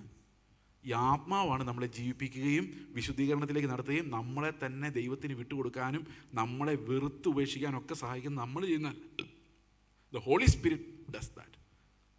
ആ ആത്മാവാണ് ഈ അത്ഭുത കാഴ്ചകൾ നമുക്ക് കാണിച്ചു തരുന്നത്. എന്താണ് ദൈവരാജ്യത്തിൻ്റെ കാഴ്ചകൾ? ദൈവം എങ്ങനെയാണ് നോക്കുന്നത്? ചില സ്ഥലത്തൊക്കെ ആൾക്കാർ വിളിക്കുമ്പം ഞാൻ ഒരു ആളോടും ഞാൻ മീറ്റിങ്ങിന് മുമ്പ് എത്ര പേരുണ്ടാവും ഞാൻ ചോദിക്കാറില്ല. കാരണം കാഴ്ചയിൽ നോക്കിക്കഴിഞ്ഞാൽ ആൾക്കാർ കൂടുന്നതാണ് കാര്യം. എന്നാൽ ആത്മാവിൽ നോക്കിക്കഴിഞ്ഞാൽ ഒറ്റ ആളെ ഉദ്ദേശിച്ചായിരിക്കും ചിലപ്പോൾ ഞാനിവിടെ വന്നത്. ഒരൊറ്റ ആൾക്ക് വേണ്ടിയായിരിക്കും ഞാൻ ചിലപ്പം കർത്താവ് എന്നെ ഇവിടം വരെ കൊണ്ടുവന്നത്. ദൈവത്തിന് അതിനുള്ള സ്വാതന്ത്ര്യമുണ്ട്, എന്തും ചെയ്യാനുള്ള സ്വാതന്ത്ര്യം. കാരണം ദൈവത്തിൻ്റെ കാഴ്ച അങ്ങനെയാണ്. നമ്മൾ ജീവിച്ചിരിക്കുന്ന ആകെ ജീവിതത്തിൽ ഒരൊറ്റയാളായിരിക്കും വിശ്വാസത്തിൽ കൊണ്ടുവന്നേക്കുന്നത്. അയാളായിരിക്കും നാളത്തെ DL മോഡി. ആർക്കറിയാം? DL മോഡി വഴിയെ കിടന്നൊരു ട്രാക്ട് വായിച്ചിട്ടാണ് രക്ഷിക്കപ്പെട്ടെന്ന് പറഞ്ഞു കേട്ടിട്ടുണ്ട്. അറിയില്ല കേട്ടോ, എനിക്ക് ഓർമ്മശക്തി വളരെ കുറവ്. ഇനി ആ ആളാണോ അങ്ങനെ രക്ഷിക്കപ്പെട്ടതെന്ന് എനിക്ക് ഓർമ്മയില്ല. പക്ഷേ ആ ട്രാക്ട് എഴുതിയവൻ അറിഞ്ഞോ 20 മില്യൺ ആൾക്കാരുടെ സുവിശേഷം പറയാൻ പോകുന്നവനെയാണ് ഞാൻ രക്ഷിച്ചേക്കുന്നത്. ഇപ്പം നമ്മുടെ ലൈഫിൽ ക്രിസ്തുവിൻ്റെ ലൈഫ് നോക്കിക്കഴിഞ്ഞാൽ ക്രൂസൈഡൊന്നും കർത്താവ് നടത്തിയില്ല. കർത്താവിനെ സ്നേഹിക്കുന്ന ആൾക്കാർ വളരെ കുറവായിരുന്നു. അവസാനം വന്നപ്പോഴേക്കും ഓശാന ദിവസം എല്ലാവരും ആർത്തു വിളിച്ചു രാജാവായിട്ട് ഇപ്പോൾ യെരുശലേമിലോട്ട് കയറുമെന്ന് വിചാരിച്ചു. യെരുശലേമിലോട്ട് കയറിയത് നേരെ ആലയത്തിലേക്കാണ്. അവർ വിചാരിച്ചത് ഇതോടുകൂടി യെരുശലേം പിടിച്ചടക്കാൻ പോകുമെന്ന് വിചാരിച്ചത് രാജാവായിട്ട്. ഞങ്ങളും കൊണ്ട് കൂടെ യഹൂദന്മാരുടെ രാജാവായി വന്നവൻ ഓശാന എന്നൊക്കെ പറഞ്ഞുകൊണ്ട് ഇവർ പാടി. പിന്നെ മനസ്സിലായത് ആലയത്തെക്കുറിച്ച് മാത്രമാണ് കർത്താവിൻ്റെ എരിവെന്നുള്ള കാര്യം മനസ്സിലായത്. അതോടുകൂടി ജനം മനസ്സിലായി ഇവൻ്റെ പുറകെ നടന്ന മെശിഹായ എന്ന് പറഞ്ഞുകൊണ്ട് ഇവൻ ആരെയും സഹായിക്കാനും പോകുന്നില്ല, രാജ്യവും സ്ഥാപിക്കാൻ പോകുന്നില്ല, അവസാനം നമ്മൾ തട്ടിപ്പോവും, അതിനേക്കാൾ ഭേദം ഇവനെ അങ്ങ് ക്രൂശിക്കുന്നതെന്ന് ജനം തീരുമാനിച്ചു. ജനത്തിൻ്റെ പുകഴ്ചയും ആരവവും ഒക്കെ അത്രയേ ഉള്ളൂ. ഈ ആരാവാരം കൂടി വരുന്നതല്ലാതെ ഒരു പ്രയോജനവും കാണുന്നില്ല എന്ന് പറഞ്ഞ പോലെയാണ് ഇന്നത്തെ അവസ്ഥ. എങ്ങനെയാണ് പാപത്തെ ജയിക്കുന്നത്? ഇനി നമ്മൾ 8-ാം അധ്യായം, ഈ റോമാലേഖനത്തിൻ്റെ 8-ാം അധ്യായം ഭയങ്കര റിച്ച് ആയിട്ടുള്ളൊരു അധ്യായമാണ്. അത് വായിച്ചാലും തീരെയില്ല. ഞാനത് ചില പ്രസക്തമായ ഭാഗങ്ങൾ മാത്രം വായിക്കാം. റോമാലേഖനം 8-ാം അധ്യായത്തിൽ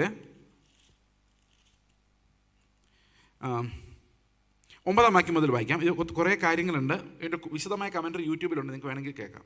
പക്ഷെ നേരിട്ട് കേൾക്കുന്നതാണ് എപ്പോഴും നല്ലത്. ആത്മാവിൻ്റെ communication, direct communication is always better. But even then word of God ഇതിനെ വേണേലും ഏത് മാധ്യമത്തിലൂടെയും വരാം. So it's also available in the YouTube. ഇത് ബാക്കി ഭാഗങ്ങൾ നിങ്ങൾക്ക് അവിടെ ശ്രദ്ധിക്കാം. 9-ാം വാക്യം, നിങ്ങളോ ദൈവത്തിൻ്റെ ആത്മാവ് നിങ്ങളിൽ വസിക്കുന്നുവെങ്കിൽ, നിങ്ങൾ വസിക്കുന്നുണ്ടോ അതോ കൈയടിക്കുമ്പോൾ വരുന്നിട്ട് പോവാണോ? വസിക്കുന്നുണ്ടോ ദൈവത്തിൻ്റെ ആത്മാവ് ഉള്ളിൽ? വസിക്കുന്നുവെങ്കിൽ നിങ്ങൾ ജഡസ്വഭാവമുള്ളവരല്ല, ആത്മസ്വഭാവമുള്ളവരാണ്. അടുത്ത വാക്യം, ക്രിസ്തുവിൻ്റെ ആത്മാവില്ലാത്തവൻ അവനുള്ളവനല്ല. ഓക്കെ, അപ്പോൾ നമ്മുടെ ഉള്ളിലെ ആത്മാവാണ് നമ്മൾ ദൈവത്തിൻ്റെ സ്വന്തമാക്കി മാറ്റുന്നത്. അപ്പോൾ ആത്മാവുള്ളവർക്കെല്ലാം ജഡസ്വഭാവത്തെ ജയിക്കാൻ പറ്റും. കാരണം ഈ ആത്മാവിനാലാണ് അതിനെ ജയിക്കുന്നത്, വിശ്വാസത്താലാണ് അതിനെ ജയിക്കുന്നത്.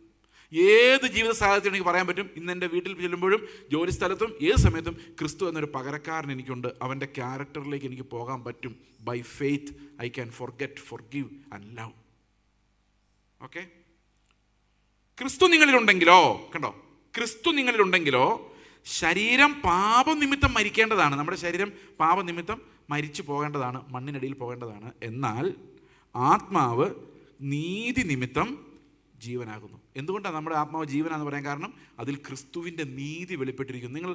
നിങ്ങൾക്കറിയാമോ, നമ്മൾ റോമാലേഖനം 1-ാം അധ്യായം വായിച്ചപ്പോൾ പറഞ്ഞത് സുവിശേഷത്തിന് നമ്മളെല്ലാവരെയും രക്ഷിക്കാനുള്ള ശക്തിയുണ്ട്. എന്തുകൊണ്ടാണ്? അതിൽ ദൈവത്തിൻ്റെ നീതി വിശ്വാസം ഹേതുവായും വിശ്വാസത്തിനായിക്കൊണ്ടും വെളിപ്പെടുന്നു. ആ നീതി നമ്മുടെ ഉള്ളിലുണ്ടെങ്കിൽ അത് നിമിത്തമാണ് നമുക്ക് എന്ത് ലഭിക്കുന്നത്? ജീവൻ ആകുന്നു. ആത്മാവ് നീതി നിമിത്തം ജീവനാകുന്നു. അപ്പോൾ ദൈവം നമ്മളെ നീതീകരിച്ചിട്ടുണ്ടെങ്കിൽ, നമ്മുടെ ഉള്ളിൽ ദൈവത്തിൻ്റെ ആത്മാവുണ്ടെങ്കിൽ, ആത്മാവിനെ തന്നിട്ടുണ്ടെങ്കിൽ നമ്മളെ ദൈവം നീതിമാന്മാരായിട്ടാണ് കണക്കിടുന്നത്. വിശ്വാസത്താലുള്ള നീതീകരണം നിങ്ങൾ ഓർമ്മയുണ്ടോ? ഇതെല്ലാം കണക്ട് ചെയ്ത് ഓർക്കണം. ഇതിൻ്റെ പ്രശ്നം എന്താണെന്ന് വെച്ച് കഴിഞ്ഞാൽ, ആദ്യത്തെ ദിവസം പഠിപ്പിച്ച് ഇപ്പോൾ ഓൾറെഡി നിങ്ങൾ മറന്നു കാണും. വീട്ടിൽ പോയി വായിച്ചായിരുന്നു അത്? വായിച്ചെങ്കിൽ നിങ്ങൾ ഓർക്കുന്നുണ്ടോ? വായിച്ചില്ലെങ്കിൽ ഉറപ്പായിട്ട് മറന്നിട്ടുണ്ടോ? ശരിക്കും മറന്നില്ലേ? എന്തുകൊണ്ടാണ് മറന്നെന്നറിയോ? ഇത് ദൈവത്തിൻ്റെ വചനം അങ്ങനെയാണ്. അത് വഴിയിൽ വിതയ്ക്കപ്പെടുമ്പോൾ എന്ത് സംഭവിക്കും? പറവകൾ വന്ന് കൊത്തിക്കൊണ്ടുപോകും. ഞാൻ പറഞ്ഞ കഥകളെല്ലാം നിങ്ങൾ ഓർക്കും, വചനം ഓർക്കില്ല.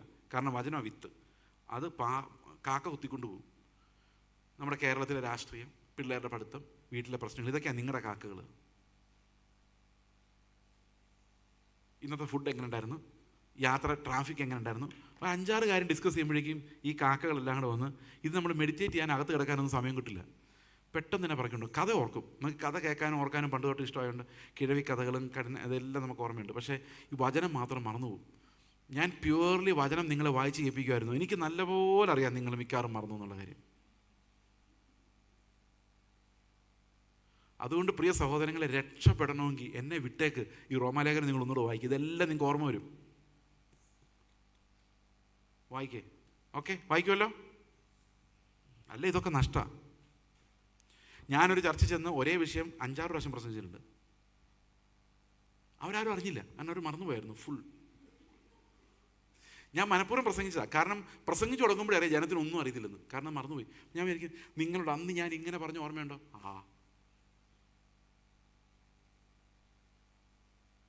അപ്പോൾ പിന്നെ ഒന്നുകൂടെ പറയും. അവരെല്ലാം പുതുതായിട്ടാണ് കേൾക്കുന്നത്. എന്തൊരു സന്തോഷം എന്നറിയോ, ഒരേ പ്രസംഗം തന്നെ 10 പ്രാവശ്യം.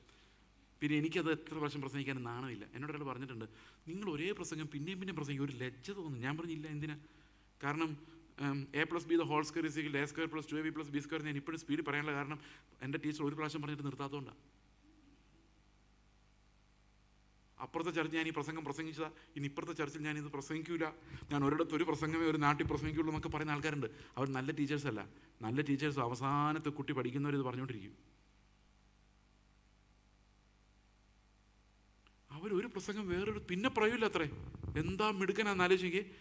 a+b² = a² + 2ab+b². സാറിനോട് സാർ ഒന്നുകൂടെ പറയൂല. സാർ പ്ലീസ് മനസ്സിലായില്ല. ഞാനൊരു പ്രസംഗം ഒരിക്കൽ മാത്രമേ പറയുള്ളൂ. എങ്ങനെയുണ്ട്? ഒരാൾ പോലും ഒന്നും പഠിക്കില്ല. അതുകൊണ്ട് നിങ്ങൾക്ക് മനസ്സിലായില്ല എന്ന് പറയുകയാണെങ്കിൽ ഇനി ഒരു 5 ദിവസം കൂടെ വന്ന് ഇത് തന്നെ പിന്നെയും പറയാൻ എനിക്കൊരു നാണവും ഇല്ല. എനിക്കതിന് പൈസ തരണ്ട, വണ്ടിക്കൂലിയും തരണ്ട. കാരണം കർത്താവിൻ്റെ ഹൃദയത്തോടെയാണ് ഒരു ശുശ്രൂഷകൻ നടക്കുന്നത്. നിങ്ങൾക്കിത് ഗ്രഹിക്കുന്നവരേ നിങ്ങളുടെ പുറകെ നടക്കണമെന്നാണ് എൻ്റെ ആഗ്രഹം. അപ്പോൾ ഇത് പിന്നെയും പിന്നെയും കേൾക്കുകയോ വായിക്കുകയോ ഒക്കെ ചെയ്തോണം. കാരണം ഇത് ഈ അടിസ്ഥാനങ്ങളില്ലാതെ നമുക്ക് വിശ്വാസിയായിട്ട് ജീവിക്കാൻ പറ്റിയല്ല. ഇത് അപ്പോസ്തലിക ഉപദേശത്തിൽ ആദ്യത്തെ ഭാഗമാണ് റോമാലേഖനം. ഈ റോമാലേഖനം പഠിച്ചാലേ ബാക്കി ലേഖനങ്ങൾ പോലും നമുക്ക് മനസ്സിലാവുള്ളൂ. നമ്മളെല്ലാം അവിടെ നിന്ന് ഇവിടെ നിന്നും പറക്കി വായിക്കുന്നവരാണ്. ഓക്കെ, അതുകൊണ്ട് ഞാൻ ഇതേ പ്രസംഗം ഇനി ഇവിടെ വന്നാലും ചിലപ്പോൾ പറഞ്ഞു തരും, ഇത് ഓർമ്മയില്ലെങ്കിൽ. അതുകൊണ്ട് ഇത് ഓർമ്മിച്ചോ, എന്നാൽ പിന്നെ അടുത്ത പ്രസംഗം പ്രസംഗിക്കാം. അത്രയേ ഉള്ളൂ. പഠിച്ചാലേ മുമ്പോട്ട് പോകാൻ പറ്റുള്ളൂ. ABCD ഒക്കെ നമ്മൾ ഇപ്പോഴും മറക്കാത്തത്. എത്ര പ്രാവശ്യം ഇത് എഴുതിയത്, എത്ര പ്രാവശ്യം സാറ് പറഞ്ഞു കൊടുത്തത്. ഞാൻ ഡിവിഷൻ എയിൽ ഞാനിത് പഠിപ്പിച്ചതാണ്. ഡിവിഷൻ ബിക്കാർ വേറെ പാഠം പഠിച്ചാൽ മതി എന്ന് പറഞ്ഞാൽ അതിന് അർത്ഥം എന്നാണെന്നറിയോ? ഇയാൾ വചനം പ്രസംഗിക്കാനല്ല വന്നത്, അയാളുടെ കഴിവ് കാണിക്കാനാണ് വന്നതെന്ന് എൻ്റെ അർത്ഥം. എനിക്കിതൊക്കെ അറിയാം എന്ന് കാണിക്കാൻ വേണ്ടി വന്നതാണ്, പഠിപ്പിക്കാൻ വന്നതല്ല. ഈ സുവിശേഷകനും ടീച്ചറിനും നാണമില്ല. സുവിശേഷകനാകെ പറയാൻ ഒരു കാര്യമുള്ളൂ, ഏത് സദസ്സിൽ നിന്നാലും കർത്താവ് നിനക്ക് വേണ്ടി മരിച്ച് നിന്റെ പാപങ്ങൾ മോചിക്കപ്പെടും, നീ വിശ്വസിച്ചാൽ നീ സ്വർഗത്തിൽ പോകും. അത് തന്നെ ടീച്ചർ ഒന്ന് പഠിപ്പിക്കുന്നത് തന്നെ. നിങ്ങളെല്ലാം പാപികളാണ്, നിങ്ങൾക്ക് ജയിക്കാൻ ക്രിസ്തു മാത്രമേ ഉള്ളൂ, ക്രിസ്തു നിങ്ങളിൽ വസിക്കാതെ നിങ്ങൾ ഫലം പുറപ്പെടുവിക്കുകയില്ല. അത് തന്നെ അത് ഉറച്ചാലേ അടുത്തേലിട്ട് പോകാൻ പറ്റുള്ളൂ. ഞാനല്ല, ക്രിസ്തു അത്രേ. എനിക്കൊരു നീതിയുമില്ല, നന്മയുമില്ല. അവന് വീട്ടിലോട്ട് എന്നിട്ട് ഞാൻ ഇത്രയും നിങ്ങൾക്ക് വേണ്ടി എന്നൊന്നും പറയില്ല. കാരണം ഒന്നും ചെയ്തിട്ടില്ല, നമുക്ക് തന്നെ മനസ്സിലാവും. എൻ്റെ ഭർത്താവിനെ നോക്കുമ്പോൾ, ഭാര്യയെ നോക്കുമ്പം, മക്കളെ നോക്കുമ്പം അവരെക്കാൾ ഭേദമാണ് ഞാനെന്ന് തോന്നില്ല. കാരണം ഞാൻ തകർന്ന് കർത്താവിന് മുമ്പിൽ ഒന്നുമില്ലാതെ നിൽക്കുന്നത്. ഞാൻ പലപ്പോഴും എൻ്റെ മക്കളെ ഡിസിപ്ലിൻ ചെയ്യാൻ പറ്റാതെ ഞാൻ പാടുപെട്ടിട്ടുണ്ട്. അവരെ നോക്കുമ്പോൾ അവരെന്നേക്കാൾ നല്ലതായിട്ട് എനിക്ക് തോന്നും. പിന്നെ എങ്ങനെ തല്ലും? കാരണം ഈ കർത്താവിൻ്റെ സുവിശേഷം അകത്തോട്ട് വരുമ്പം അതാണ് നമ്മുടെ ഉള്ളിലേക്ക് വരുന്ന ആദ്യ പെയിൻ. ഈ ലോകത്ത് എന്നെപ്പോലെ മോശമായ ഒരാളില്ല, എന്നെപ്പോലെ കരുണ ലഭിച്ച ഒരാളില്ല. നിങ്ങൾക്കറിയാം കർത്താവ് ഏറ്റവും കൂടുതൽ സ്നേഹിച്ച ശിഷ്യനാരാന്ന്? ആരാ? പറ. ആർക്ക് പറയാം? ആർക്ക് പറയാം? പറ. യോഹന്നാനല്ല. ഒരു ചാൻസ് കൂടെ തരാം. യൂദായോ അല്ല, പത്രോസും അല്ല. ആരാന്ന് പറയാമെങ്കിൽ പ്രത്യേകിച്ചൊന്നും തരില്ല, എൻ്റെ ഒന്നുമില്ല. എന്നിട്ട് ചുമ്മാ പറയാം. ആരാ? നോ. ഹെരോദാവോ? ആരാ? അല്ല, യാക്കോബ് ഒന്നുമല്ല. ഞാൻ പറയട്ടെ, നിങ്ങൾ എന്നോട് ദേഷ്യം വിചാരിക്കരുത്, അത് ഞാനാ.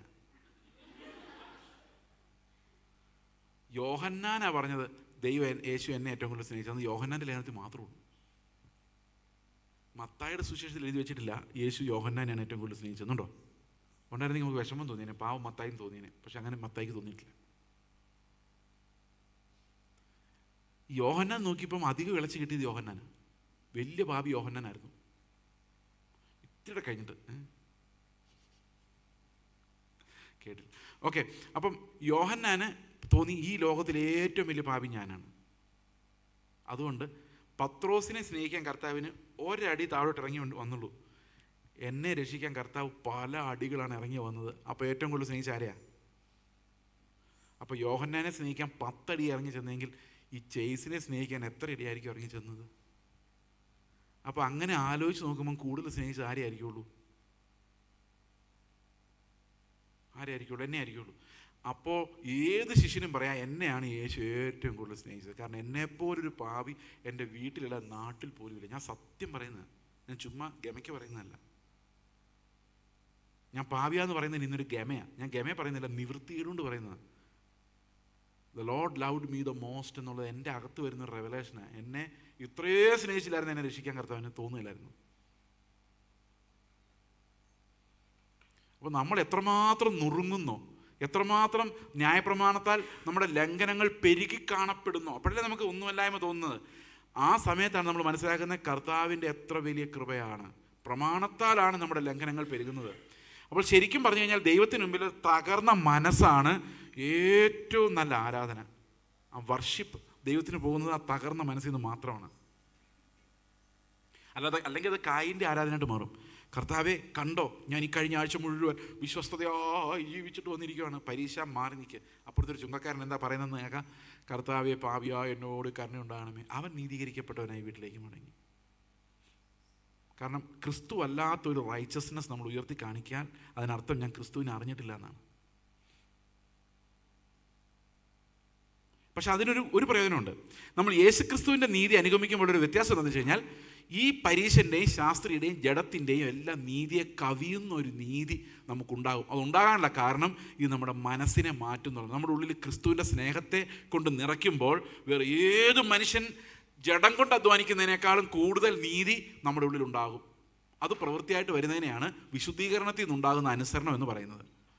ഓക്കെ, അതിന് ഉദാഹരണം കർത്താവ് പറഞ്ഞത്, സ്ത്രീകളിൽ നിന്ന് ജനിച്ചവനിൽ യോഹന്നാൻ സ്നാപകനേക്കാളും വലിയവനായിട്ട് ആരുമില്ല, അവനാണ് മാക്സിമം ബെസ്റ്റ്. പക്ഷേ ദൈവരാജ്യത്തിനകത്ത് കയറിയ ആത്മാവുള്ള ഒരുത്തൻ അവനേക്കാളും വലിയവനാണ്. കാരണം അവൻ്റെ ഉള്ളിലുള്ളത് ക്രിസ്തുവാണ്. ഇനി നമുക്ക് 8-ാം അധ്യായത്തിൻ്റെ അവസാന ഭാഗങ്ങളിലേക്ക് വരാം. എന്തുകൊണ്ട് അങ്ങനെ വരുന്ന അടുത്ത വാക്യോട് വായിക്കാം. യേശുവിനെ മരിച്ചവരിൽ നിന്ന് ഉയർപ്പിച്ചവൻ്റെ ആത്മാവ് നിങ്ങളിൽ വസിക്കുന്നുവെങ്കിൽ, ആത്മാവ് നിങ്ങളുടെ ഉള്ളിലുണ്ടോ? ഉണ്ടെങ്കിൽ ക്രിസ്തു യേശുവിനെ മരണത്തിൽ നിന്ന് ഉയർപ്പിച്ചവൻ നിങ്ങളിൽ വസിക്കുന്ന തൻ്റെ ആത്മാവിനെ കൊണ്ട് നിങ്ങളുടെ മർത്യ ശരീരങ്ങളെയും ജീവിപ്പിക്കും. ഇപ്പം നമ്മുടെ ഈ മരിച്ചു പോകുന്ന ശരീരമുണ്ട്. നമ്മൾ നേരത്തെ എന്താ പ്രാർത്ഥിച്ചത്? മരണകരമായ ഈ ശരീരത്തിൽ, ഈ മരണത്തിന് അധീനമായ ഈ ശരീരത്തിൽ നിന്ന് എന്നെ ആർ വിടുവിക്കും? അതിൻ്റെ ഉത്തരം ഇതാണ്, ഈ ശരീരം ഉൾപ്പെടെ ദൈവം രക്ഷിക്കും. എങ്ങനെ രക്ഷിക്കും? നമ്മുടെ ഉള്ളിൽ ക്രിസ്തുവിൻ്റെ ആത്മാവ് ഉണ്ടെങ്കിൽ നമ്മുടെ കർത്താവ് വരുമ്പോൾ ആ ആത്മാവ് ഈ ശരീരത്തെയും ഉയർപ്പിക്കും.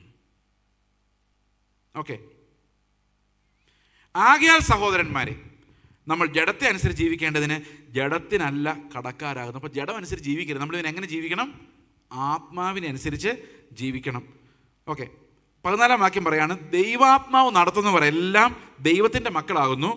നിങ്ങൾ പിന്നെയും ഭയപ്പെടേണ്ടതിന് ദാസ്യത്വത്തിൻ്റെ ആത്മാവിനെ അല്ല, നാം അബ്ബാ പിതാവേ എന്ന് വിളിക്കുന്ന പുത്രത്വത്തിൻ്റെ ആത്മാവിനെ അത്ര പ്രാപിച്ചത്. നാം ദൈവത്തിൻ്റെ മക്കളെന്ന് ആത്മാവ് താനും നമ്മുടെ ആത്മാവോട് സാക്ഷ്യം പറയുന്നു. നാം മക്കളെങ്കിലോ അവകാശികളുമാകുന്നു, ദൈവത്തിന് അവകാശികളും ക്രിസ്തുവിന് കൂട്ടവകാശികളും തന്നെ. നാം അവനോടുകൂടെ തേജസ്കരിക്കപ്പെടേണ്ടതിന് അവനോടുകൂടെ കഷ്ടം അനുഭവിച്ചാൽ അത്രേ. അപ്പോൾ നമ്മൾ അവകാശികളാണ്, മക്കളല്ലേ. എന്തിൻ്റെ അവകാശികളാണ്? ദൈവത്തിൻ്റെ അവകാശികളും ക്രിസ്തുവിനോട് കൂടെ കൂട്ടവകാശികളുമാണ്. എന്താണ് കൂട്ടവകാശം? ഒരപ്പന് 2 പിള്ളേർ. ആദ്യത്തെ കുട്ടിയുടെ പേര് എ, രണ്ടാമത്തെ കുട്ടിയുടെ പേര് ബി. അപ്പന് 10 ഏക്കർ സ്ഥലമുണ്ട്.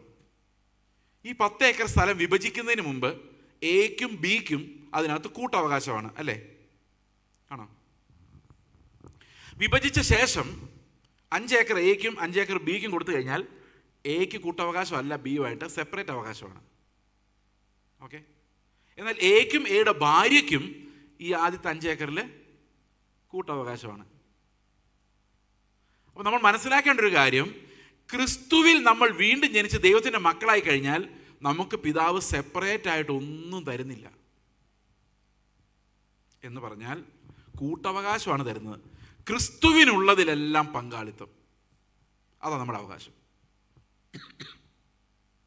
ക്രിസ്തുവിനില്ലാത്തത് ഒന്നും നമുക്ക് അവകാശമല്ല. അവകാശം പറഞ്ഞ് പ്രാർത്ഥിക്കരുത്. എന്തേ പ്രാർത്ഥിക്കാവൂ? ക്രിസ്തുവിനുള്ളതിലാണ് നമുക്ക് കൂട്ടവകാശം മാത്രമേ ഉള്ളൂ. കാരണം നമ്മൾ ക്രിസ്തുവിലൂടെ ദൈവത്തിൻ്റെ മക്കളായി മാറിയവരാണ്. അപ്പം നമ്മൾ എന്താ പ്രാർത്ഥിക്കുന്നത്? കർത്താവെ, നിന്നെ നടത്തിയ അതേ ആത്മാവ് എനിക്കും വേണം. ഓക്കെ, അവകാശമാണ്, തന്നിരിക്കും. നിന്റെ വീടാണ് എൻ്റെ വീട്, യെസ്, കൂട്ടവകാശമാണ്. ആ വീട്ടിലേക്ക് ഞാനും പോകുന്നത്, അതെനിക്ക് അവകാശമാണ്. നിന്റെ നീതി, വിശുദ്ധി, തേജസ് അവകാശമാണ്. കാരണം അത് ക്രിസ്തുവിനുള്ളതാണ്, അവൻ്റെ ധനമാണ്. അതിലെല്ലാം എനിക്ക് കൂട്ടവകാശമാണ്. കാരണം അവൻ എൻ്റെ മണവാളനാണ്, അവൻ്റെ കൂടെയാണ് എൻ്റെ അവകാശം. ഇവിടെ സ്വത്ത് നമുക്ക് അവകാശമല്ല. ചിലപ്പോൾ ദൈവം തരുമായിരിക്കും, ചിലപ്പോൾ തരില്ലായിരിക്കും. ഇവിടെ വീട് നമുക്ക് അവകാശമല്ല. ചിലപ്പോൾ കിട്ടുമായിരിക്കും, ചിലപ്പോൾ കിട്ടില്ലായിരിക്കും. പക്ഷെ സ്വർഗത്തിലെ വീട് നമുക്ക് അവകാശമാണ്. കാരണം എന്താ? അത് ക്രിസ്തുവിനുണ്ട്. അപ്പോൾ നമുക്കുള്ള അവകാശങ്ങളെല്ലാം കൂട്ടവകാശമാണ്. അത് നമ്മൾ ദൈവത്തിൻ്റെ അവകാശികളായതുകൊണ്ട് നമ്മൾ ക്രിസ്തുവിനോട് കൂടെ കൂട്ടവകാശികളാണ്. അപ്പോൾ ഇവിടെ അവകാശമില്ലാത്തതുകൊണ്ട് എന്ത് സംഭവിക്കുന്നറിയോ? അടുത്ത വാക്യം, നാം അവനോടുകൂടെ തേജസ്കരിക്കപ്പെടേണ്ടത്, അതായത് അവൻ്റെ അവകാശത്തിൽ പങ്കാളികളാകേണ്ടതിന് നാം അവനോടുകൂടെ കഷ്ടം അനുഭവിച്ചാൽ അത്രേ. അപ്പോൾ ഇവിടെ കർത്താവിന് എന്താ ഉണ്ടായിരുന്നത്? കഷ്ടം. അപ്പോൾ നമുക്ക് എന്തുണ്ട്? കൂട്ടവകാശം. അത് വേണ്ടായിരുന്നു, പക്ഷെ അതുണ്ട്. എന്താ ചെയ്യാൻ പറ്റും? അടുത്ത വാക്യം, നമ്മിൽ വെളിപ്പെടുവാനുള്ള തേജസ് വിചാരിച്ചാൽ ഈ കാലത്തിലെ കഷ്ടങ്ങൾ സാരമില്ല എന്ന് ഞാൻ പറയും. കാരണം കർത്താവിൻ്റെ അവകാശം എനിക്ക് വെച്ചിരിക്കുന്നതുകൊണ്ട് എനിക്കിതൊന്നും നേരിടാനൊരു പ്രയാസവുമില്ല. കാരണം കഷ്ടത സഹിഷ്ണുതയെയും സഹിഷ്ണു സിദ്ധതയെയും സിദ്ധത പ്രത്യാശയും ഉളവാക്കുന്നു. ഇനി അടുത്ത കുറേ ഞരക്കങ്ങളെക്കുറിച്ചാണ് പറയുന്നത്. നമ്മൾ ഈ സാൽവേഷൻ്റെ പ്രധാനപ്പെട്ട തോട്ട് പ്രോസസ്സുകളെല്ലാം കഴിഞ്ഞിട്ടുണ്ട്. എങ്കിൽ പോലും 9ഉം 10ഉം അധ്യായങ്ങളിൽ കുറേ കാര്യങ്ങളുണ്ട്. നമുക്ക് അത്രയും ടൈം കിട്ടില്ലായിരിക്കും. ഓടിച്ച് നമുക്കൊന്ന് പോകാം. ഓക്കെ, ഓടിച്ച് 26 വാക്യം മുതൽ വായിക്കാം. അവണ്ണം തന്നെ ആത്മാവ് നമ്മുടെ ബലഹീനതയ്ക്ക് തുണ നിൽക്കുന്നു. വേണ്ടും പോലെ പ്രാർത്ഥിക്കേണ്ടത് എന്തെന്ന് നാം അറിയുന്നില്ലല്ലോ. അപ്പോൾ നമുക്ക് ഈ രക്ഷയിൽ നിലനിന്ന് പോകുമ്പോൾ നമ്മുടെ ഉള്ളിലൊരു പ്രാർത്ഥന ഉയരും. ഈ പ്രാർത്ഥന എങ്ങനെ പ്രാർത്ഥിക്കേണ്ടത് നമുക്കറിയത്തില്ല. അത് ആത്മാവ് പ്രാർത്ഥിക്കണം. ഇപ്പോൾ ഉദാഹരണത്തിന്, ഞാൻ പ്രാർത്ഥിക്കുന്ന എല്ലാ വിഷയങ്ങൾക്കും കർത്താവ് എനിക്ക് മറുപടി തരുവാണെങ്കിൽ ഞാൻ എങ്ങനെയാവും? ആരെപ്പോലെ ആവും? ഞാൻ പറയണം, കർത്താവേ, എനിക്കിപ്പോൾ 2 കോടി രൂപ വേണം, ഉടൻ 2 കോടി രൂപ. എനിക്കൊരു വീട് വേണം, ഒരുത്തൻ വീട്. എനിക്ക് എന്താ സൗന്ദര്യം വേണം, ഉടനെ ഞാൻ കണ്ണാടി നോക്കുമ്പോൾ എന്താ ബെസ്റ്റ് ഹാൻഡ്സമായിട്ട് ഞാൻ മാറുന്നു. എനിക്ക് വയസ്സ് 19 ആകുമ്പോഴാണ് എനിക്കൊരു 30 വയസ്സുകാരനായിട്ട് പിന്നെ മാറണം, 30 വയസ്സ്. ഇങ്ങനെ ഞാൻ ചോദിക്കുന്ന എല്ലാം യേശുവിൻ്റെ നാമത്തിൽ ചോദിച്ചാൽ എല്ലാം കിട്ടുന്നല്ലേ? ചോദിച്ചെല്ലാം തരുവാണെങ്കിൽ ഞാൻ ആരെ പോലെ ആവും? യേശുവിനെ പോലെ ആവുമോ? എവിടെ? നമ്മൾ യേശുവിനെ പോലെ ആകാനൊന്നും ചോദിക്കില്ല. നമ്മൾ ചോദിക്കുന്ന മുഴുവൻ സമ്പത്തും പൈസയും, നമ്മുടെ പിള്ളേർക്ക് റാങ്കും, നമുക്ക് നല്ല ജോലിയും, നമുക്ക് നല്ല വീടും. വീട്ടോട് എന്ത് കയറുമ്പോൾ ഈ വീട് സുഖമില്ല, കുറച്ചുകൂടെ നല്ല വീട് തന്നെ. ഓക്കെ, അപ്പോൾ തന്നെ നമ്മൾ അവസാനം ഈ ലോകത്തിൻ്റെ പ്രഭുവായിട്ട് മാറിയേനെ. ഏറ്റവും പൈസയുള്ള ആൾ, ഏറ്റവും സമ്പത്തുള്ള ആൾ, ഏറ്റവും ആരോഗ്യമുള്ള ആൾ, ഏറ്റവും സൗന്ദര്യമുള്ള ആൾ, ഏറ്റവും അധികാരമുള്ള ആളായിട്ട് മാറിയേനെ. അങ്ങനെ പ്രാർത്ഥിച്ച് നമ്മൾ 666 ആയില്ലെങ്കിലും ഒരു 66 ആയേനെ. ഒരു അംബാനിയെ പോലെങ്കിലും ആയേനെ, ഏറ്റവും കുറഞ്ഞത്. പക്ഷെ കർത്താവ് അംബാനിയെ പോലെ ആക്കാൻ വേണ്ടിയല്ല ക്രൂശിൽ മരിച്ചത്, ക്രിസ്തുവിനെ പോലെ ആക്കാൻ വേണ്ടിയാണ്. അതിനുവേണ്ടി എന്താ പ്രാർത്ഥിക്കേണ്ടതെന്ന് എനിക്ക് അറിയാൻ മേല. അപ്പം ഞാനിരുന്ന് പ്രാർത്ഥിക്കും, കർത്താവേ, എനിക്കൊരു ഭവനം. വീടെന്ന് പറഞ്ഞു കഴിഞ്ഞാൽ ആത്മീയം കുറവാണ്. ഭവനം എന്ന് പറയും, നമുക്കൊരു ഭവനം വേണം. കർത്താവ്, എനിക്കൊരു ഭവനം തരുന്നതിനായി സ്തോത്രം. ആ ബായ്ക്ക് കട്ടി കൂടുന്തോറും നമ്മൾ കൂടുതൽ വിശ്വാസവും ആത്മീയതയുള്ളവരാണ്. ഭവനം എന്ന് തന്നെ പറയണം. അപ്പം കിടുങ്ങണം. അന്ധകാര ശക്തികളെ തടയുന്ന അന്ധകാര ശക്തികളെല്ലാം കിടുങ്ങി ഓടണം. അപ്പം എനിക്ക് പ്രാർത്ഥിക്കും, ഞാൻ വിചാരിക്കുന്നത് എനിക്കൊരു വീട് തരുന്നതാണ് എന്നെ മാനിക്കുന്നതെന്ന്. എനിക്കെങ്ങനെ പ്രാർത്ഥിക്കേണ്ടതെന്ന് അറിയാൻ മേല. ഞാൻ വിചാരിക്കുന്ന ദൈവം എനിക്കൊരു വീട് തരുമ്പം ദൈവം എന്നെ അങ്ങ് മാനിക്കുമെന്ന്.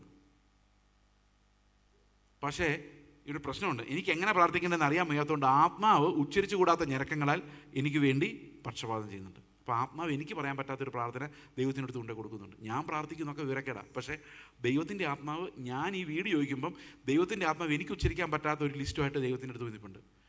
ആത്മാവ് ഇങ്ങനെ ആയിരിക്കും പറയുന്നത്, കർത്താവെ, അവനെ ഇന്ത്യയുടെ വിവിധ ഭാഗങ്ങളിൽ സുവിശേഷകനും മിഷണറിയുമായിട്ട് നമ്മൾ തിരഞ്ഞെടുത്തിട്ട് അവനിപ്പോൾ എറണാകുളത്ത് കുറ്റിയിടിക്കാനുള്ള പരിപാടിയാണ്, ആ വീട് കൊടുക്കല്ലേ എന്നാണ് ആത്മാവ് പറയുന്നതെങ്കിൽ ഞാൻ എത്ര പ്രാർത്ഥിച്ചാലും എനിക്കത് കിടക്കാതെ. അപ്പോൾ എപ്പോഴും 2 പ്രാർത്ഥന ലിസ്റ്റുണ്ട്. ഒന്ന്, നമ്മളെ ഈ ലോകത്തിൻ്റെ പ്രഭുവാക്കി മാറ്റാനുള്ള നമ്മുടെ ആക്രാന്തത്തിൽ നിന്ന് വരുന്ന പ്രാർത്ഥനകൾ, അത്യാസക്തിയിൽ നിന്ന് വരുന്ന പ്രാർത്ഥനകൾ. മറ്റൊന്ന്, എന്നെ യേശുവിനെ പോലെ ആക്കാൻ വേണ്ടി ഞരങ്ങിക്കൊണ്ട് ആത്മാവ് നടത്തുന്ന പ്രാർത്ഥനകൾ. ഇതിലേതായിരിക്കും പിതാവ് കേൾക്കുന്നത്?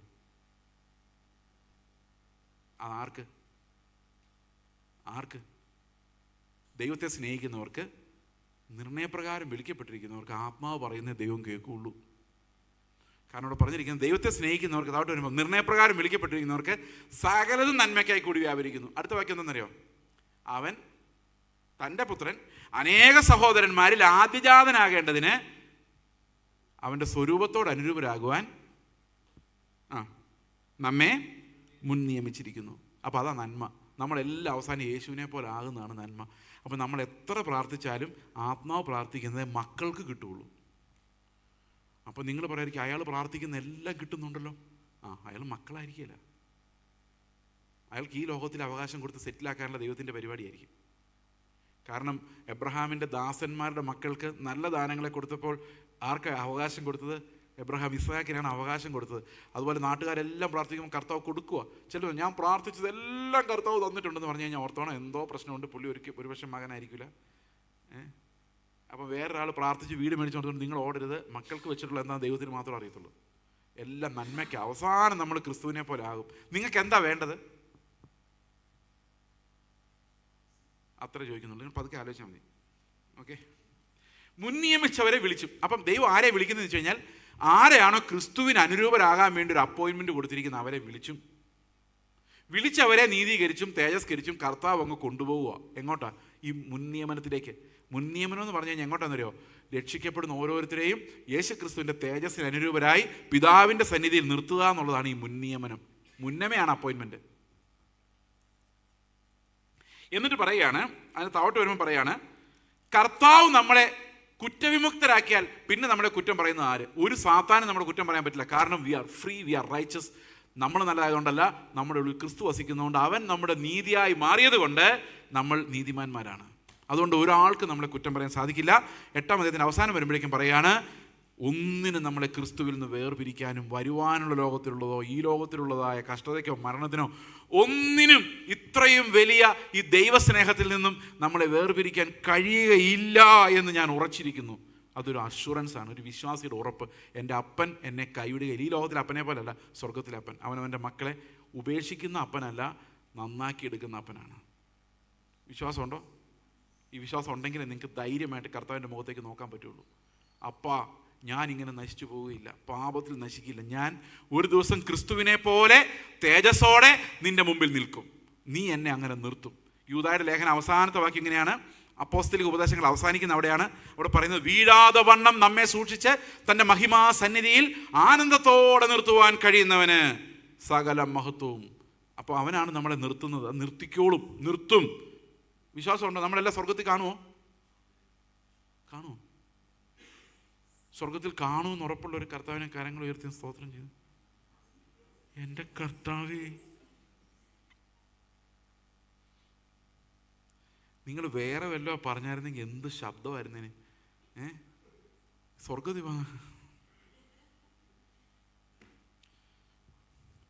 ഓക്കെ, ഞാൻ ഇനി നിർബന്ധിച്ചൊന്നും സന്തോഷം ഉണ്ടാക്കിപ്പിക്കുന്നില്ല. നമുക്ക് അവസാനത്തെ വഴിയിലേക്ക് പോവാം. Last 5 minutes. 9-ാം അധ്യായം, റോമാലേഖനം 9-ാം അധ്യായത്തിൽ നിങ്ങൾക്കുള്ളൊരു മുന്നറിയിപ്പാണ് എനിക്കുള്ളത്. 30-ാം വാക്യം മുതൽ വായിക്കാം. 9:30. ആകയാൽ നാം എന്ത് പറയേണ്ടു? ഇത്രയൊക്കെ പറഞ്ഞ സ്ഥിതിക്ക് എന്ത് പറയേണ്ടു? നീതിയെ പിന്തുടരാത്ത ജാതികൾ നീതി പ്രാപിച്ചു, വിശ്വാസത്താലുള്ള നീതി തന്നെ. എന്നാൽ നീതിയുടെ പ്രമാണം പിന്തുടർന്ന ഇസ്രായേലോ ആ പ്രമാണത്തിങ്കിൽ എത്തിയില്ല. അതെന്തുകൊണ്ട്? വിശ്വാസത്താലല്ല, പ്രവൃത്തികളാൽ അന്വേഷിച്ചത് കൊണ്ട് അവരിടർച്ചക്കല്ലിന്മേൽ തട്ടി ഇടറി. അടുത്ത വാക്യം, ഇതാ ഞാൻ സിയോനിൽ ഒരിടർച്ചക്കല്ലും ഒരു തടങ്കൽ പാറയും വെക്കുന്നു, അവനിൽ വിശ്വസിക്കുന്നവൻ ലജ്ജിച്ചു പോവുകയില്ല എന്ന് എഴുതിയിരിക്കുന്നുവല്ലോ. 2 വാക്യം കൂടെ വായിക്കാം. സഹോദരന്മാരെ, അവർ രക്ഷിക്കപ്പെടണമെന്ന് തന്നെ എൻ്റെ ഹൃദയവാഞ്ചയും അവർക്ക് വേണ്ടി ദൈവത്തോട് എൻ്റെ യാചനയുമാകുന്നു. അവർ പരിജ്ഞാനപ്രകാരം അല്ലെങ്കിൽ ദൈവത്തെ സംബന്ധിച്ച് എരിവുള്ളവർ എന്ന് ഞാൻ അവർക്ക് സാക്ഷ്യം പറയുന്നവർ ദൈവത്തിൻ്റെ നീതി അറിയാതെ സ്വന്തം നീതി സ്ഥാപിക്കാൻ അന്വേഷിച്ചുകൊണ്ട് ദൈവത്തിൻ്റെ നീതിക്ക് കീഴ്പ്പെട്ടില്ല. ഇതൊരു വലിയൊരു മുന്നറിയിപ്പാണ്. ഇനി 9, 10, 11 അധ്യായങ്ങൾ സ്വാഭാവിക കൊമ്പുകളെ ദൈവം വെട്ടിക്കളഞ്ഞു എന്നുള്ളൊരു മുന്നറിയിപ്പാണ് കൊടുക്കുന്നത്. അപ്പോൾ ഇത് നമുക്ക് എങ്ങനെയാണ് സംഭവിക്കുന്നത്? നമുക്ക് നോക്കാം. എങ്ങനെയാണ് യഹൂദന്മാർ ദൈവത്തിൻ്റെ പദ്ധതിയിൽ നകന്നുപോയത്? റോമർ 9:30 പറയുന്നത്, നീതിയെ പിന്തുടരാത്ത ജാതികൾ നീതി പ്രാപിച്ചു, നീതിയുടെ പ്രമാണം അന്വേഷിച്ച് ഇസ്രായേൽ അവിടെ എത്തിയില്ല. എന്തുകൊണ്ട്? അവർ വിശ്വാസത്താലല്ല, പ്രവൃത്തികളാൽ അന്വേഷിച്ചത് കൊണ്ട് ഇടറി, ഇടർച്ചക്കല്ലിൽ തട്ടി ഇടറി. അതെന്താണെന്ന് ചോദിച്ചു കഴിഞ്ഞാൽ ഇങ്ങനെയാണ്.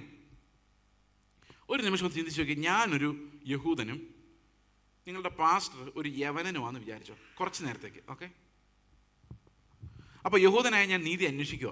എങ്ങനെ നീതി അന്വേഷിക്കുന്നത്? എൻ്റെ നീതി അന്വേഷിക്കുന്നത്. ഞാൻ ക്ലീൻ ഷേവൊക്കെ ചെയ്ത് ആഭരണമൊക്കെ ഊരി വെള്ള വസ്ത്രമൊക്കെ ഇട്ട്, അപ്പോൾ അര കിലോ കൂടി നീതി അര കിലോ. പിന്നെ മീശ നല്ല മീശയായിരുന്നു, അതങ്ങ് വടിച്ച് കളഞ്ഞപ്പോഴേക്കും ഭയങ്കര വിഷമമായി പോയി. എന്നാലും വേണ്ടില്ല, കർത്താവിന് വേണ്ടി ആയതുകൊണ്ട്. അപ്പം 7 കിലോ ആയി. ആഭരണം ഊരി, അത് ഭയങ്കര സംഭവമായിരുന്നു, ഒരു 10 കിലോ. അപ്പോൾ 17 കിലോ വെയിറ്റ് എടുത്തുകൊണ്ട് ഞാൻ നിൽക്കുക, നീതിമാനാവുക. ഓക്കെ, പിന്നെന്താ ചെയ്തേ? ദശാംശം. ആ ദശാംശം കൃത്യമായിട്ട് കൊണ്ടിട്ടപ്പോഴേക്കും അതൊരു 20 കിലോ ആയി. ഞാൻ ഇങ്ങനെ താങ്ങിക്കൊണ്ട്, നീതിമാനാണോ ഞാൻ? നീതിമാനായിക്കൊണ്ടിരിക്കുക. ആ പാസ്റ്റർ യവനാ, പുള്ളിയാണെങ്കിൽ ദശാംശം കൊടുക്കുന്നില്ല, മീശയും അടിക്കുന്നില്ല, ഫുൾ സ്ലീവ് ഇടുന്നില്ല, വെള്ളയും ധരിക്കുന്നില്ല. ജയിക്കുന്നവനെല്ലാം വെള്ള ധരിക്കും, അതുമില്ല. ഞാനിങ്ങനെ ആലോചിക്കുക, എന്തിനാണ് ഇവരൊക്കെ ഇങ്ങനെ നടക്കുന്നത്? എന്നെ കണ്ടുപഠിക്കും. എനിക്കാണെങ്കിൽ ആഭരണവുമില്ല, മീശയുമില്ല, താടിയുമില്ല, എന്താ ദശാംശം കൊടുക്കുന്നു, എല്ലാവരുടെ സ്തോത്രം ഹല്ലേലൂയ പറയുന്നു. പക്ഷേ അപ്പം ഞാൻ പ്രതീക്ഷിക്കുന്നത് ന്യായമായിട്ടും കർത്താവ് വന്ന് ആരുടെ അടുത്തേക്കാണ് പോകണ്ടേ? ആരുടെ അടുത്തേക്ക് പോകുന്നത്? ആരുടെ അടുത്തേക്കാണ് പോകണ്ടേ? എൻ്റെ അടുത്തേക്കല്ലേ വരേണ്ടത്. അപ്പോൾ ഞാൻ കർത്താവ് എൻ്റെ ആളാ, കർത്താവിൻ്റെ ആൾ ഞാനാന്നല്ല, കർത്താവ് എൻ്റെ ആളാന്നാണ് എൻ്റെ കയ്യിലിരിക്കുക. അപ്പം ഞാനിതുമായിട്ട് ഇങ്ങനെ 20 കിലോ ആയിട്ട് നീതിമാനായിട്ടിരിക്കുക. മറ്റേ പുള്ളിയാണ് തൊട്ടിട്ടില്ല, 1/2 കിലോ പോലും. അങ്ങനെ ഇരിക്കുകയാണ് കർത്താവ് വരുന്നത്. കർത്താവ് വന്നപ്പം കർത്താവിൻ്റെ കയ്യിലിരിക്കുന്ന നീതി 500 കിലോയാണ്. ഞാൻ വേർത്തു. 20 കിലോയും കൊണ്ട് അവിടെ ഒന്നും ആകുന്നില്ല. ഞാൻ 20 കിലോയ്ക്ക് പറ്റിയ കർത്താവിനെ അന്വേഷിച്ചുകൊണ്ട് നടക്കുക.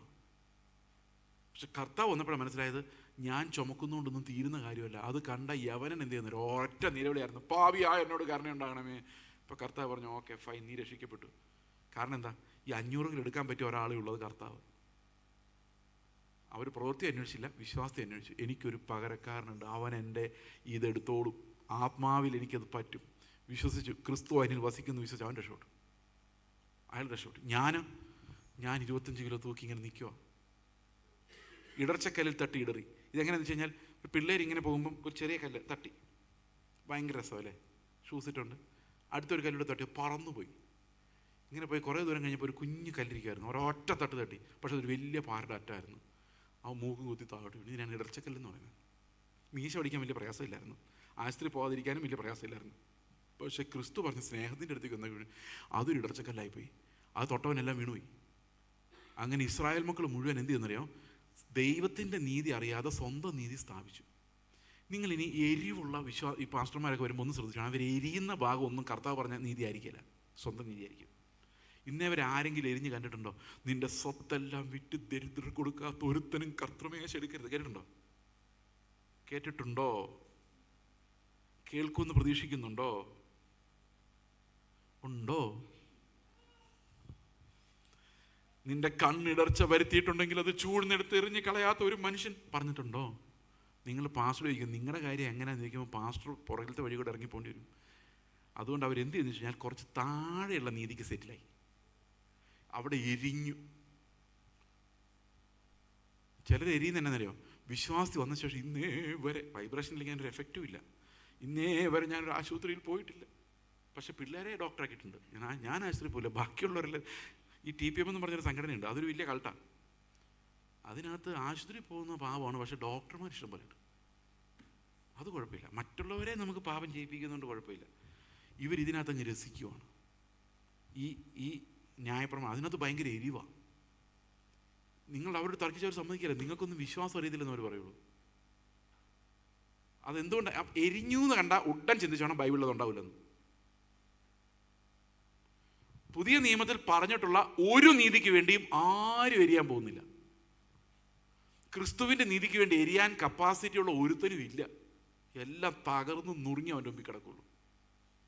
ഇപ്പം എങ്ങനെ ജാതികൾ രക്ഷ കണ്ടെത്തിയെന്ന് മനസ്സിലായോ? ഈ സ്വയനീതി പിടിച്ചിരിക്കുന്ന ഒരുത്തനും ഈ ക്രിസ്തുവിൻ്റെ നീതി മനസ്സിലാവില്ല, അവർ എരിയും. അതുകൊണ്ട് റോമർ 3 പറയുന്നത്, അവർ ദൈവത്തിൻ്റെ നീതി അറിയാതെ സ്വന്തം നീതി അന്വേഷിച്ചുകൊണ്ട് വേറൊരു നീതി സ്ഥാപിക്കുമായിരുന്നു. അവിടെ അവർ എരിവുള്ളവരാണ്, പക്ഷെ പരിജ്ഞാനപ്രകാരമല്ല. പണ്ടൊരു ദിവസം ഒരു ചർച്ച പ്രസംഗിച്ചുകൊണ്ടിരുന്നപ്പം ഒരു മനുഷ്യനുണ്ട് പറഞ്ഞു, ഒരു ദിവസം ഞാൻ രാവിലെ സൂമിൽ പ്രസംഗിച്ചപ്പോൾ ബ്ലാക്ക് ഷർട്ടായിരുന്നു. അപ്പോൾ അതിൻ്റെ താഴെ ഒരുത്തിന് എഴുതി, നിങ്ങൾ മറ്റുള്ളവരോട് പ്രസംഗിക്കുന്നതിന് മുമ്പ് ആദ്യം വസ്ത്രത്തിൻ്റെ കാര്യത്തിൽ ഒരു വേർപാട് കാണിക്കേണ്ടത് ആവശ്യമാണ്. താഴെ എഴുതി. അപ്പോൾ അതിൻ്റെ താഴെ ഞങ്ങളുടെ ഒരു സഹോദരൻ എഴുതി, കറുത്ത ഷർട്ടും വെളുത്ത പാൻറ്റുമാണെങ്കിൽ അത് വേർപാടല്ല, വെളുത്ത ഷർട്ടും കറുത്ത പാൻറ്റുമാണെങ്കിൽ അത് വേർപാടാണ്. അമേരിക്കയിൽ പോകുമ്പോൾ കറുത്ത കോട്ടിട്ടാൽ അതും വേർപാടാണ്. എന്നിട്ട് താഴെ എഴുതി, എങ്ങനെയുണ്ട്? എരിയോ, ഭയങ്കരമായിട്ട് എരിയുക. ഒരാൾ എന്നോട് പറഞ്ഞു, ജയിക്കുന്നവൻ വെള്ള ധരിക്കുന്നു, ബൈബിളിലുണ്ട് ബ്രദറെ. ഞാൻ പറഞ്ഞു, ജയിക്കുന്നവൻ കിരീടം വയ്ക്കുന്നുണ്ട്, അതെവിടെ? അപ്പോൾ പുള്ളി പറഞ്ഞു, നിങ്ങളിങ്ങനെ തർക്കവാദികളായിട്ട് ഇരിക്കുകയാണ്, ഇങ്ങനെ കുറേ എണ്ണം ഉണ്ട്. പുള്ളി പറഞ്ഞു, ഞാൻ ചോദിച്ചു, ഈ നിങ്ങളുടെ ഷർട്ട് മാത്രമുള്ളല്ലോ വെള്ള, അപ്പോൾ ജയിച്ചത് ഫുള്ളല്ലായിരുന്നു, പകുതിക്ക് മുകളിലോട്ട് മാത്രമേ ജയിച്ചിട്ടുണ്ട്. പുള്ളി പറഞ്ഞു, ഞങ്ങൾ ഇതിനൊക്കെ വേണ്ടി ഒത്തിരി വില കൊടുത്ത് ഇറങ്ങിയിട്ടുള്ളതാ, നിനക്കൊന്നും ഇത് അറിയാൻ മേല, ഇങ്ങനെ കുറേ എണ്ണം ബൈബിൾ കിടന്ന് ഇറങ്ങിയിട്ടുണ്ട്. അപ്പം തൊട്ട് ഞാൻ അന്വേഷിക്കുന്നു, ഈ വെള്ളവസ്ത്രത്തിന് എന്താ ഇത്ര വിലയെന്ന്. ഇതിന് വല്ല വിലയുണ്ടോ? ഒരു വിലയില്ല. നമ്മുടെ സാധാരണ ഷർട്ടിൻ്റെ വില അതിനുള്ളൂ. എൻ്റെ സഹോദരങ്ങളെ, മനുഷ്യരെ കൊണ്ട് സാധിക്കുന്ന നീതിക്ക് വേണ്ടി നിങ്ങൾ മരിക്കരുത്. ക്രിസ്തുവിന് നിങ്ങളിലൂടെ സാധിക്കുന്ന നീതിക്ക് വേണ്ടിയാണ് മരിക്കേണ്ടത്. അതാണ് ക്രിസ്തു നമ്മളിൽ വെളിവാവുക, ഉരുവാവുക എന്നൊക്കെ പറയുന്നത്. അങ്ങോട്ട് പോകുമ്പോൾ മതം നശിച്ചു പോകും, ക്രിസ്തു മാത്രമേ ഉണ്ടാവുള്ളൂ. ആ ക്രിസ്തുവാണ് നമ്മളെ വിശുദ്ധീകരിക്കുന്ന ദൈവത്തിൻ്റെ പുത്രൻ. അവനിലൂടെ മാത്രമേ നമുക്ക് നീതിമാന്മാരാൻ പറ്റുള്ളൂ. അത് നമ്മളിൽ തികഞ്ഞ ദൈവസ്നേഹത്തെ ഉണ്ടാക്കും. ദൈവം നിങ്ങളെല്ലാവരും അനുഗ്രഹിക്കട്ടെ. ദൈവം അനുവദിച്ചാൽ നമുക്ക് നാളെ കാണാം. God bless you. നമുക്ക് പ്രാർത്ഥിക്കാം. ഞങ്ങളുടെ സ്വർഗ്ഗസ്ഥ പിതാവേ, അങ്ങയുടെ പുത്രൻ്റെ നീതി അല്ലാതെ വേറൊന്നിലും തൃപ്തിപ്പെടാതെ കർത്താവെ, അത് ഞങ്ങളിൽ വരുന്നവരെ, യേശുവിൻ്റെ ആ സ്വഭാവം ഞങ്ങളിൽ വരുന്നവരെ, ആത്മാവിൻ്റെ സൽഫലങ്ങൾ ഞങ്ങൾ വെളിപ്പെടുന്നത് വരെ കർത്താവെ, ഞങ്ങൾ അങ്ങയെ നോക്കി ഓടുവാൻ, അത് മാത്രം ആഗ്രഹിക്കുവാൻ ഞങ്ങളെ സഹായിക്കണമേ. നന്ദിയോടെ സ്തോത്രം. കർത്താവെ, ഞങ്ങൾ ഇടറിപ്പോകുന്നവരല്ല, നിത്യജീവൻ പ്രാപിക്കത്തക്കവണ്ണം വിശ്വാസത്താൽ അങ്ങയിലേക്ക് നോക്കുന്നവരെ മക്കളായി, അഷുറൻസ് ഉള്ളവരായി, ധൈര്യമുള്ളവരായി അങ്ങയുടെ സന്നിധിയിൽ ജീവിക്കുവാൻ ഞങ്ങളെ സഹായിക്കണമേ. കർത്താവായ യേശുക്രിസ്തുവിൻ്റെ നാമത്തിൽ തന്നെ ആമേൻ.